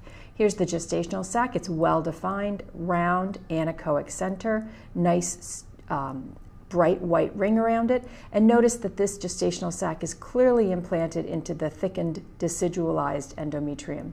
And we know that because we have fluid in the endometrial cavity that's outlining the gestational sac. It's a little bit more difficult in this case, but again, you can see the thick decidualized endometrium and a well-defined fluid collection in the center of the decidualized reactive endometrium. Again, a smaller sac, tiny fluid collection. The white ring is not as clear to see here, but is absolutely located within the decidualized endometrium. In any of these cases, you can read this out as either a small gestational sac in the uterus or a probable gestational sac in the uterus. Another case, you can see the well-defined echogenic rim around the nice, round, discrete fluid collection. And in this case, the fluid in the endometrial cavity is lifting up this irregularly thickened decidualized endometrium anteriorly, and we have fluid tracking posteriorly. Contrast that to these three cases where no real gestational sac is seen. We see the decidualized endometrium that is split by a small amount of complex fluid. Again here, a small amount of complex fluid, but this time with debris dividing out or filling the endometrial cavity, and we see the decidualized endometrium pushed out to the side. And again here, irregular complex fluid splitting the decidualized endometrium, but no fluid collections buried in or burrowed into the decidualized endometrium. There is no gestational sac present in any of these cases. This is simply complex fluid in the endometrial cavity. Well, maybe we could look at the endometrium and determine whether an intrauterine pregnancy is present based on the thickness of the endometrium. In 2008, Moskos et al. Looked at this and found that no intrauterine pregnancy had an endometrium of under 8 millimeters. However, they did have 4 ectopic pregnancy patients who had an endometrial thickness of greater than 25 millimeters. So endometrial thickness is a little bit helpful, but not good enough. What about a trilaminar pattern? Well, Archives of GYN and Obstetrics in 2010, a paper looked at whether the trilaminar pattern of the endometrium is more frequent in patients with ectopic pregnancy as compared to patients with intrauterine gestational sacs. Is this any good? Not really. It did have a specificity as high as 93%, but a positive predictive value of only 50% and a quite low sensitivity for ectopic pregnancy. Here's a recent case that we saw at the hospital.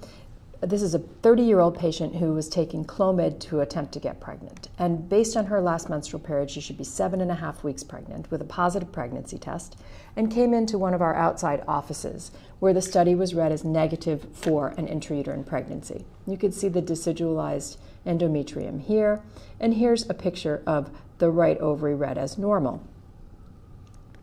However, this is the picture they sent of, another picture they sent of the right ovary, and it just looked a little bit too big. A little bit different from here. This is another image of the right ovary, and you think, wow, how could that be the same ovary? So we asked the patient to come into the hospital to repeat the study that afternoon. And we found that indeed this right ovary was extremely large, and if you look, there's actually a mass on the edge of it. And with a clip, we can see with real-time imaging that this is an ectopic pregnancy adherent to the edge of the right ovary, and here's the heartbeat of the 7.5-week embryo. Okay, so it turns out that ectopic pregnancies are better diagnosed by finding an adnexal mass rather than not finding an intrauterine gestational sac. Once you find the mass, then you can be quite confident that you're looking at an ectopic pregnancy, and then you can begin treatment for that ectopic without concern for harm to an intrauterine gestational sac. Here's a patient who presented with a history of prior ectopic pregnancy. She's only 4.7 weeks pregnant, but she was having some pelvic pain and knew she had had a prior ectopic, and so came in for an ultrasound. And we found a normal appearing right ovary here. And normal, however, next to the ovary, here's the normal ovary, we found this solid appearing mass with a little bit of color flow in it. On the video clip, you can see the ovary passing by, and yet this solid tissue running along the edge of the ovary. However, she's only 4.7 weeks, no focal mass. This seemed to be a long tubular soft tissue mass, and indeed what we're seeing here is the normal fallopian tube. As our equipment gets better and better, we are able to identify the fallopian tube along the edge of the broad ligament in healthy patients who have no pathology in the tube. So we watched this patient, and at follow-up, she developed a normal intrauterine pregnancy by 5 weeks.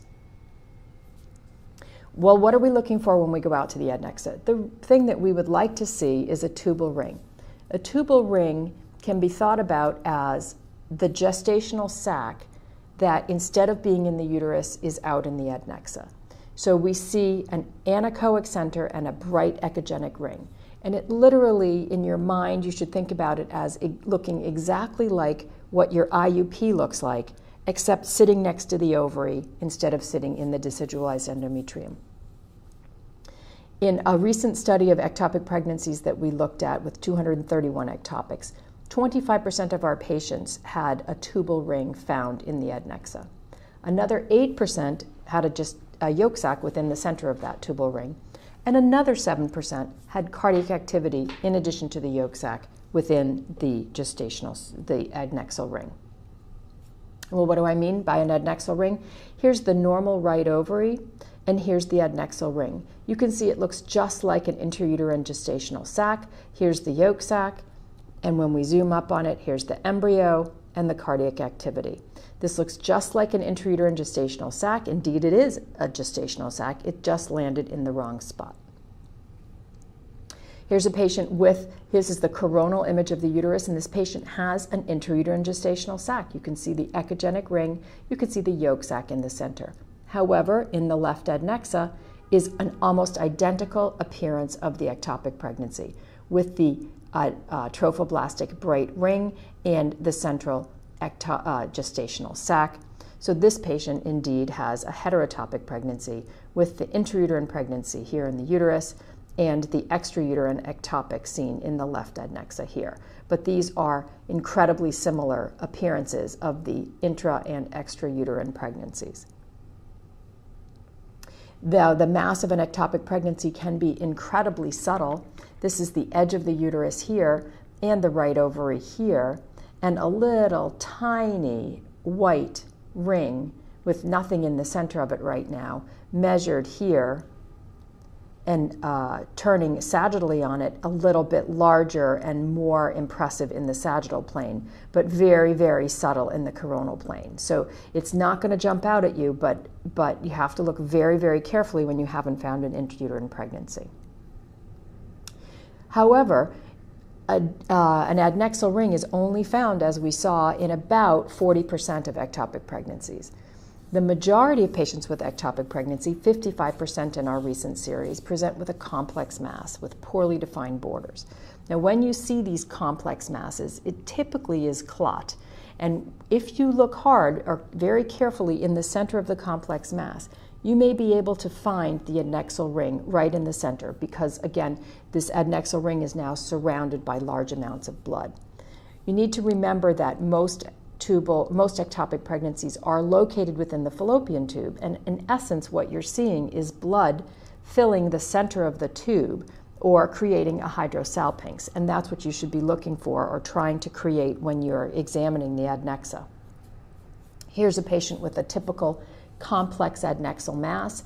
We can see the right ovary here and the uterus here, and this 2 centimeter solid mass between the ovary and the uterus in a 5.7 week patient, highly suspicious for ectopic pregnancy if there is nothing in the uterus. Here's a different patient where you see the normal ovary sliding off here. This is the right ovary. And then medial to the ovary, we see a more tubular appearing complex mass. And if you look carefully at this tubular mass, you notice that there's a white ring in the center of it. And that's the tubal ring located within the hematosalpinx. If you look closely at this ring, you can see on this clip that we actually have a twin ectopic pregnancy with 2 gestational sacs closely adherent to one another in the center of the fallopian tube. Here's an older case, but it shows us a little bit more clearly what actually is happening with an ectopic pregnancy. So we have this complex mass in the adnexa, and within the center of the mass, the echogenic ring. Turning coronally on the mass, you identify a larger ring-like structure with the central adnexal ring. So this is the pregnancy, and this is the distended fallopian tube. The pregnancy has attached to the wall of the tube and caused bleeding when it attached, and there is blood filling the center of the tube, creating a hydrosalpinx. And of course, when that blood goes out the fimbriated end of the tube, we get a hemoperitoneum, which we're seeing out here. So we have the wall of the fallopian tube outlined by blood on the inside and blood on the outside. Now, the landmark study in evaluation of the adnexa in patients with ectopic pregnancy was done by Brown and Duboulet and published in 1994. This was a meta-analysis of 10 large studies, making an attempt to determine the most appropriate criteria to diagnose an ectopic pregnancy. And what this study found that any non-cystic extra-ovarian adnexal mass had a very high likelihood of being an ectopic pregnancy. And take those words carefully and separately. So, non-cystic. We are not talking about ovarian cysts. We are not talking about para-ovarian cysts. The lesion of an ectopic pregnancy is not a simple cyst. Next word, extra-ovarian. A lesion that is on the ovary or part of the ovary is highly unlikely to be an ectopic pregnancy. We're looking for masses that are not on the ovary and not simple cysts. And when you have that non-cystic extra-ovarian mass, the specificity for ectopic pregnancy is 99%. Sensitivity 84%, and a positive predictive value of very high 96.3%. Well, a similar study was done in 2005 by Kondos et al., and they looked at, again, a non-cystic, non-ovarian mass and found an even higher specificity as ultrasound equipment improves of 99.9%. Again, positive predictive value well over 90%. So here is again what we're looking for. Here's the right ovary. Here is this non-cystic, non-ovarian adnexal mass sitting medial to the ovary. This is highly likely to be an ectopic pregnancy. But remember, look carefully at it and see if you can get it to move away from the ovary, or see if you can find a gestational sac within the center of it. Also note the adjacent complex free fluid, which is an important identifying factor in a patient with ectopic pregnancy. So when you do this, if you look at this clip carefully, you can watch the clip play and at the very end see if you notice anything. Because when I freeze the probe at the very end, or freeze the image at the very end, we see a little tiny gestational sac in the center of this big echogenic structure. Again, you'll look for it. It is right here. So once you see these big masses, scan them carefully, look for your ring right in the middle of the mass. Another patient with an unusual mass in the left adnexa this time. Here's the normal left ovary. Here's the uterus here. And here's this somewhat unusual looking mass. Very sharp margins between this echogenic center and the hypoechoic rim. When we look at this in another plane and scan slowly through the mass, we see that what we're looking at, again, normal left ovary back here, is the tube. This is the distended hematosalpinx, a long tubular structure, complex fluid in the center of the hydrosalpinx at this end, and the echogenic trophoblast filling the lumen of the fallopian tube at this end.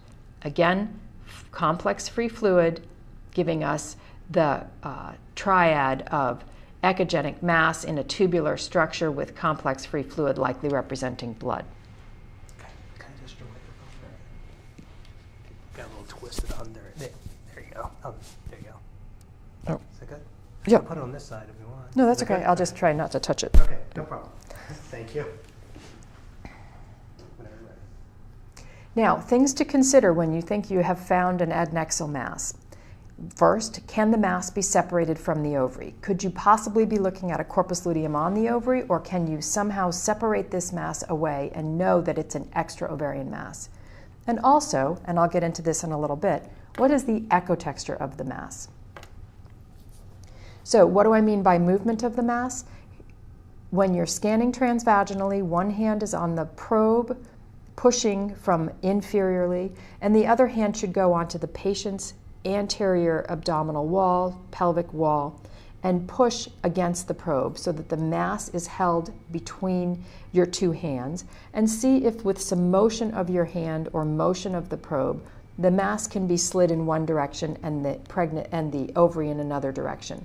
So when we push on this patient, the ovary stays pretty still, and the ectopic pregnancy can be slid away. And you can see the motion between your splitting those two planes between the ectopic and the ovary.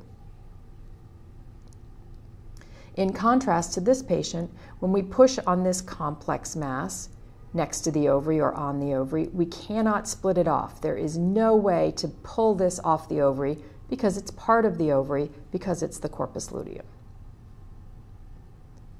When Blavet et al. Looked at movement of an adnexal mass in JUM in 2005, they found that 21 of 23 patients with an ectopic pregnancy they were able to show movement of the mass with palpation on the anterior wall.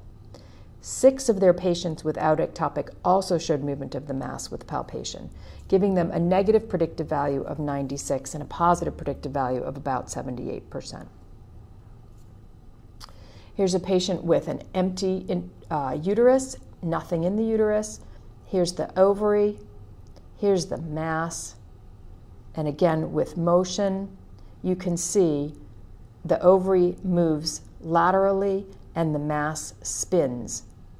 It doesn't necessarily move away, but it's moving differently from the ovary, independently from the ovary. Here's a different thing to consider when you're looking at adnexal masses for possible ectopic pregnancies. And this is a little bit of an old case, but this is where the thought, I first appreciated the concept that I'm going to share here. This is a patient who had undergone infertility workup and conceived a pregnancy, but continued to have pain in her pelvis, and went to have an ultrasound at another hospital in the city, and was told everything was fine. There was an intrauterine pregnancy, it was right on time, there was nothing to worry about. But she was still having pain, so after about 48 hours came to the Brigham and asked to be evaluated. So we did another ultrasound on her, and we can see certainly an intrauterine gestational sac. And within that sac, I don't know if you can appreciate, there's at least 1 and possibly 2 yolk sacs. So we're clear we have an intrauterine gestational sac. We may even have an early twin gestation. But notice there's a lot of complex fluid around the outside of the uterus. Over in her right adnexa was a very large heterogeneous mass. Really could not figure out whether this was the ovary or not. I just had a very large mass, and I thought, wow, how am I going to, the ovary has to be in there somewhere. How am I going to find it? I could find 2 round structures, this hypoechoic ring and this more echogenic process. Turned on color Doppler, and you can see this, again, this hypoechoic ring has the ring of fire around it that we typically see with a corpus luteum, and a little bit of flow around the echogenic mass, but not the dramatic flow that you see in a corpus luteum. So we knew that this is the corpus luteum in the ovary, and this, seen here, is almost certainly a right-sided ectopic pregnancy. She was taken to the operating room, did indeed have a right-sided ectopic pregnancy and an intrauterine gestation, and blood completely encasing the right ovary. So what this case brings up is whether we can use sonographic characteristics to differentiate between the tubal ring and the corpus luteum. We took a look at this a few years ago at the Brigham, and we compared patients with tubal rings to patients with intrauterine pregnancies and the corpus luteum. And what we found was that 88% of our tubal rings that had yolk sacs or heartbeats were more echogenic than the ovarian parenchyma. 77% of patients with empty tubal rings, the rings were more echogenic than the ovary. And in our 45 control patients with intrauterine pregnancies and a corpus luteum, The corpus luteum was more echogenic than the ovary in only 3%. So the tubal rings are brighter than the ovarian parenchyma, and the corpus luteum is more hypoechoic than the ovarian parenchyma. Here's an example of what I mean. You can see in the image on the left side of your screen that the normal ovary is here. Here's the tubal ring, and when you compare the margins of the tubal ring to the ovary, the tubal ring is much more echogenic than the ovarian parenchyma. In contrast, here's the corpus luteum in a different patient, and you compare the wall of the corpus luteum to the ovarian parenchyma, and the corpus luteum is much more hypoechoic than the ovary. So remember, the relative echogenicity of a tubal ring is a useful differentiating characteristic between tubal rings and corpora lutea when you can't completely localize where the ring is. Well, another group, Stein et al., took another look at this, and they compared the corpus luteum and the ectopic pregnancy to the echogenicity of the endometrium. And they found that the wall of an ectopic pregnancy was brighter than the endometrium in about a third of their patients with ectopic, but in none of the corpus luteum patients.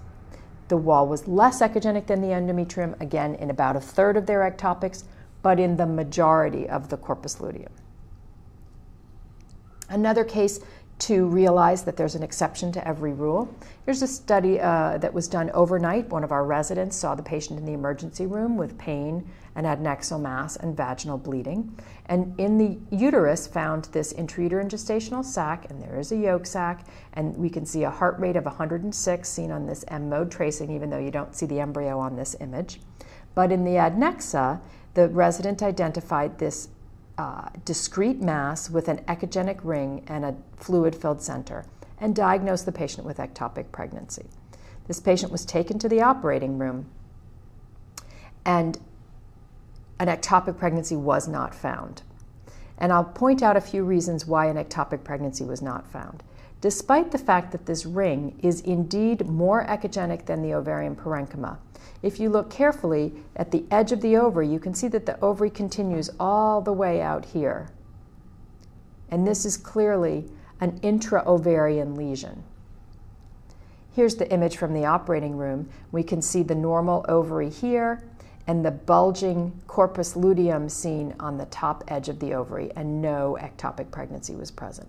So don't rely solely on echogenicity of the ring, and don't rely solely on location of the ectopic. Use both or the location of the mass, use both to make your decision about whether it's an ectopic or a normal finding.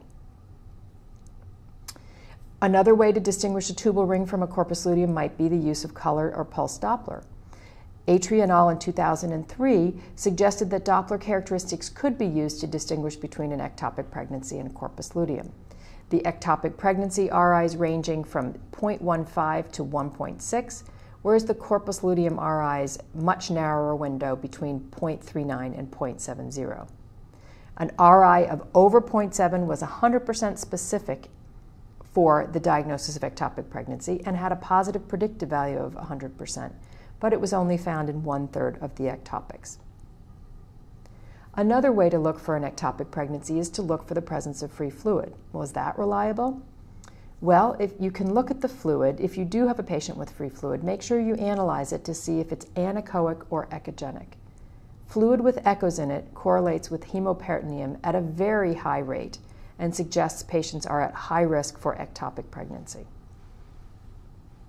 In a study from 1998 by Sickler, they sent 185 patients to the operating room for the diagnosis of ectopic pregnancy. They had 125 patients with echogenic fluid in the pelvis, and over 98% of those patients had blood at surgery. In 30 patients with anechoic fluid in the pelvis, 0 had blood. And in 30 patients with no fluid in the pelvis, 0 had blood. So we do know, again, that echogenic fluid correlates highly with hemoperitoneum. In another study more recently, in the American Journal of Emergency Medicine, Dart et al. Had 38 patients out of their 523 pregnancy of unknown location patients who had isolated free fluid. And so it turned out that almost half of those 38 patients ended up with an ectopic pregnancy. In patients with moderate fluid, 22% had an ectopic. but in patients with large amounts of free fluid, 73% had an ectopic. So patients who have isolated cul-de-sac fluid with no adnexal mass identified are at moderate risk for an ectopic pregnancy, and the risk increases if the fluid is echogenic or if the amount of fluid is large.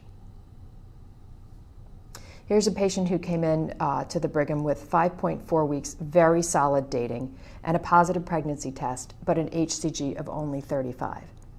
The uterus was empty, but at ultrasound we found complex fluid in the left adnexa and a large amount of complex fluid in the cul-de-sac.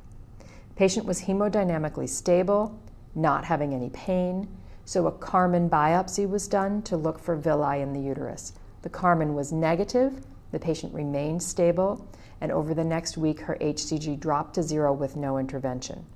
So this patient likely had what's known as a tubal abortion.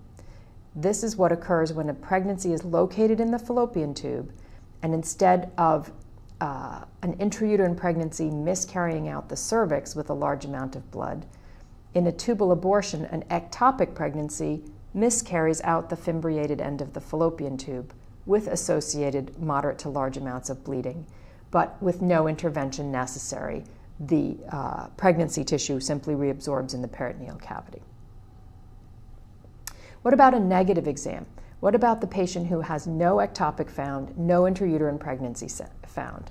What could the explanations be? Well, one is that it's a very early gestational age and there's an ectopic out in the fallopian tube, but just as we can't see an intrauterine gestational sac before 5 weeks, we won't be able to see all ectopics before 5 weeks as well. Patients with a high BMI, fibroids, ovarian pathology, all of those things could obscure an adnexal mass, and inexperience of the examiner is of concern as well. We had 5% of the patients in our series of proven ectopic pregnancies with a completely negative ultrasound. What should you do with that patient? Well, if the patient is clinically stable, the most appropriate management is to follow the HCG and follow the ultrasound. Because at that point, with a negative exam, you do not know if you're dealing with an intrauterine pregnancy, normal or abnormal, or an ectopic. These patients should not be treated until the diagnosis is confirmed. In contrast, if the patient is unstable, if the patient is hemodynamically unstable, that patient needs to go to the operating room regardless of where the pregnancy is. So you don't have to worry too much about what do we do. If your patient is stable, you're just going to watch her. Here's a patient who came in following assisted fertilization with several large cysts on her right ovary and a small amount of free fluid in the cul-de-sac. Clinically stable, and I was very concerned that maybe she was torsing her ovary because she was having adnexal pain. So we took a lot of pictures on the right ovary. And unfortunately, we're not able to see the problem. Someone watching this may be able to spot the problem, which in retrospect, when we went back and looked, we were able to find. So I sent the patient to the operating room for a torsed ovary. But if you look closely on this clip at this area right here, and I'll zoom that up for you, there is a gestational sac, an adnexal ring with a yolk sac, an embryo, and a heartbeat stuck on the edge of that right ovary. And the ovary was not torsed. This patient had an ovarian ectopic. Well, let's move to a new topic now and discuss the diagnosis of fallopian tube rupture in the presence of an ectopic pregnancy.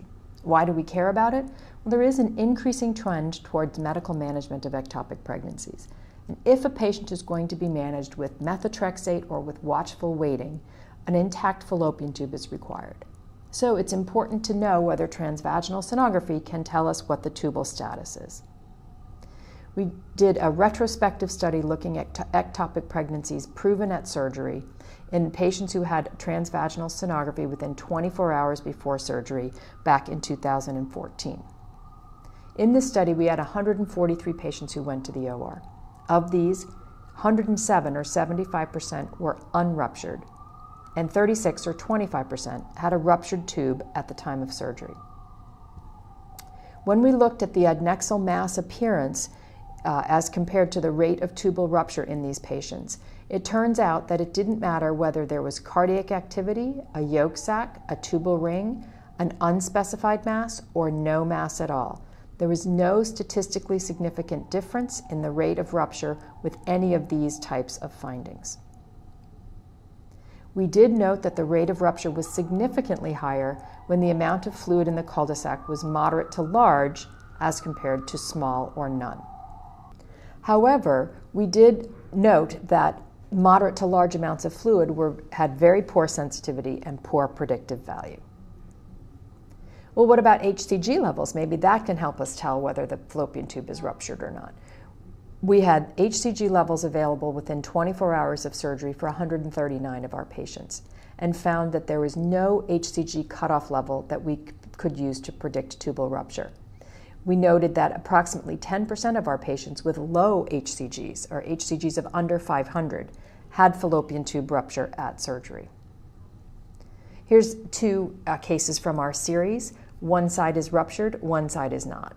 And I know that you can appreciate that these are both well-defined tubal rings with a yolk sac in the center. Again, well-defined tubal rings, yolk sac in the center, really nothing different between the two cases. I will tell you that I put the rupture on the right because they both begin with R, but otherwise could not tell them apart.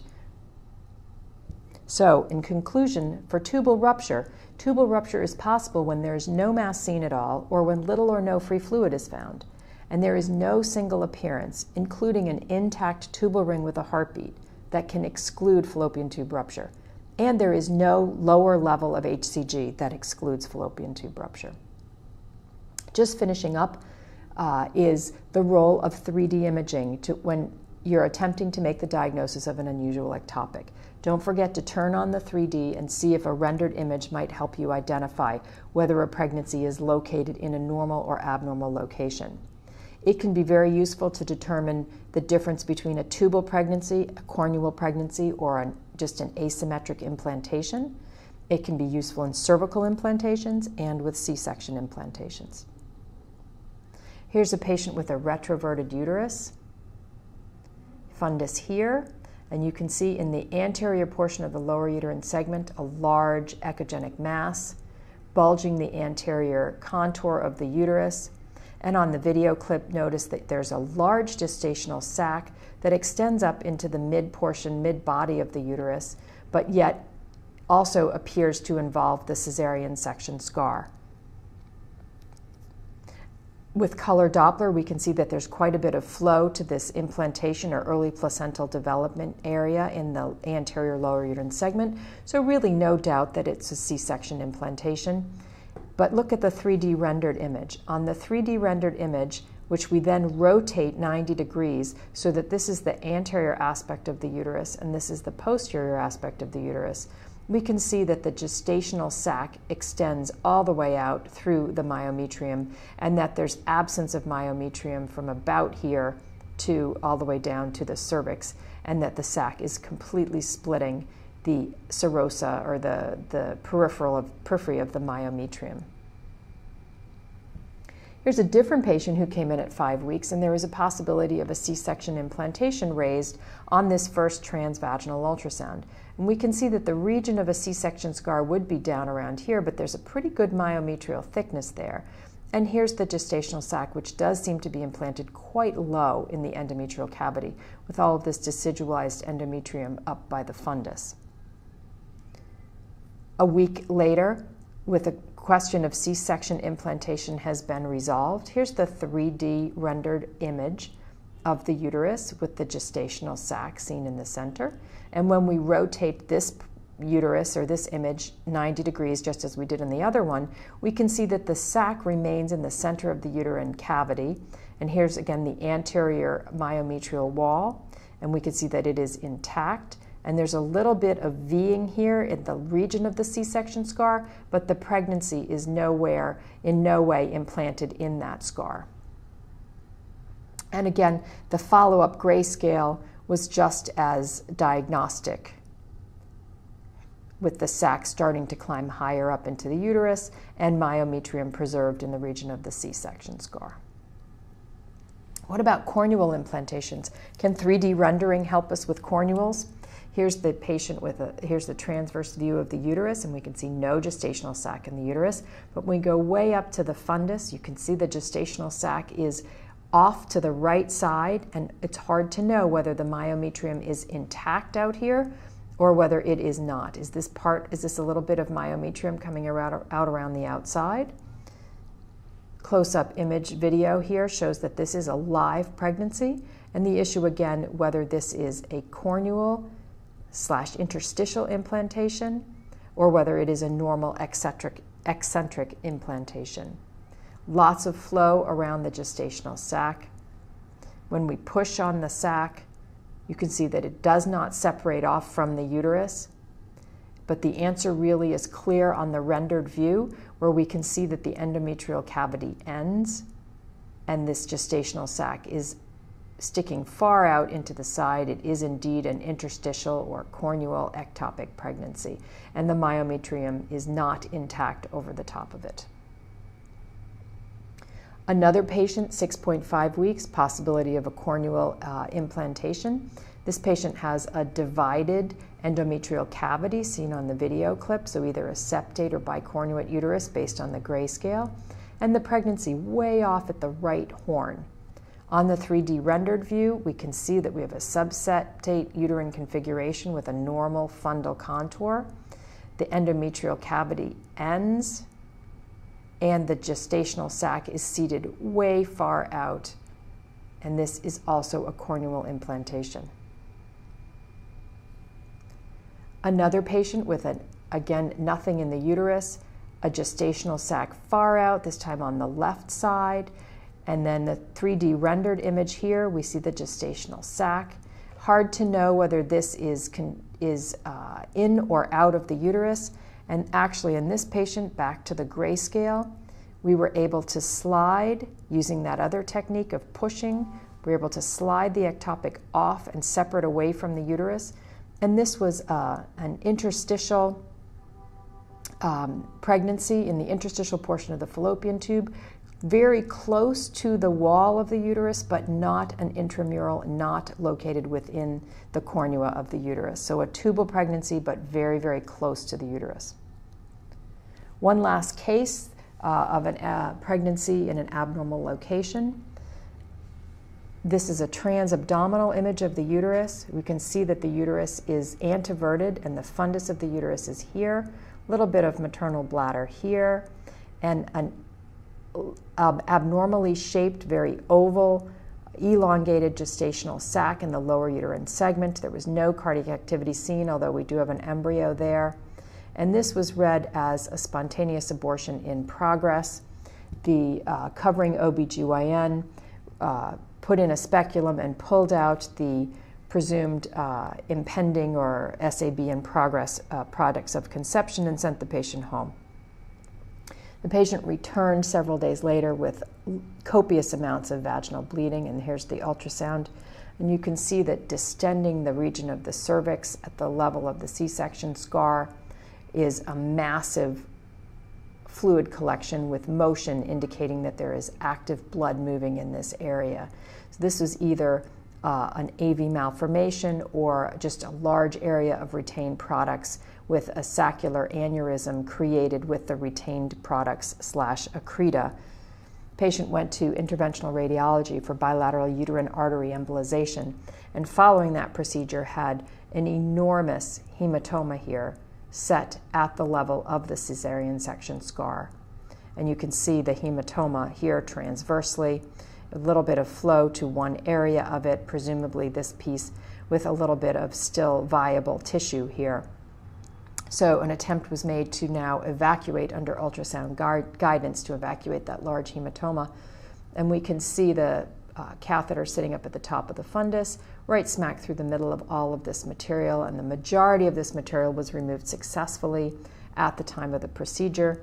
But we did note that on this transverse image that after the catheter, suction was applied, everything removed, and then a complex fluid collection would build up again, and then with suction collapse, and then build up again. And this is clot or free bleeding that was still happening after the procedure. So the catheter was removed and a Bakri balloon was placed to tamponade this presumed rupture, uterine rupture, where the C-section implantation had occurred.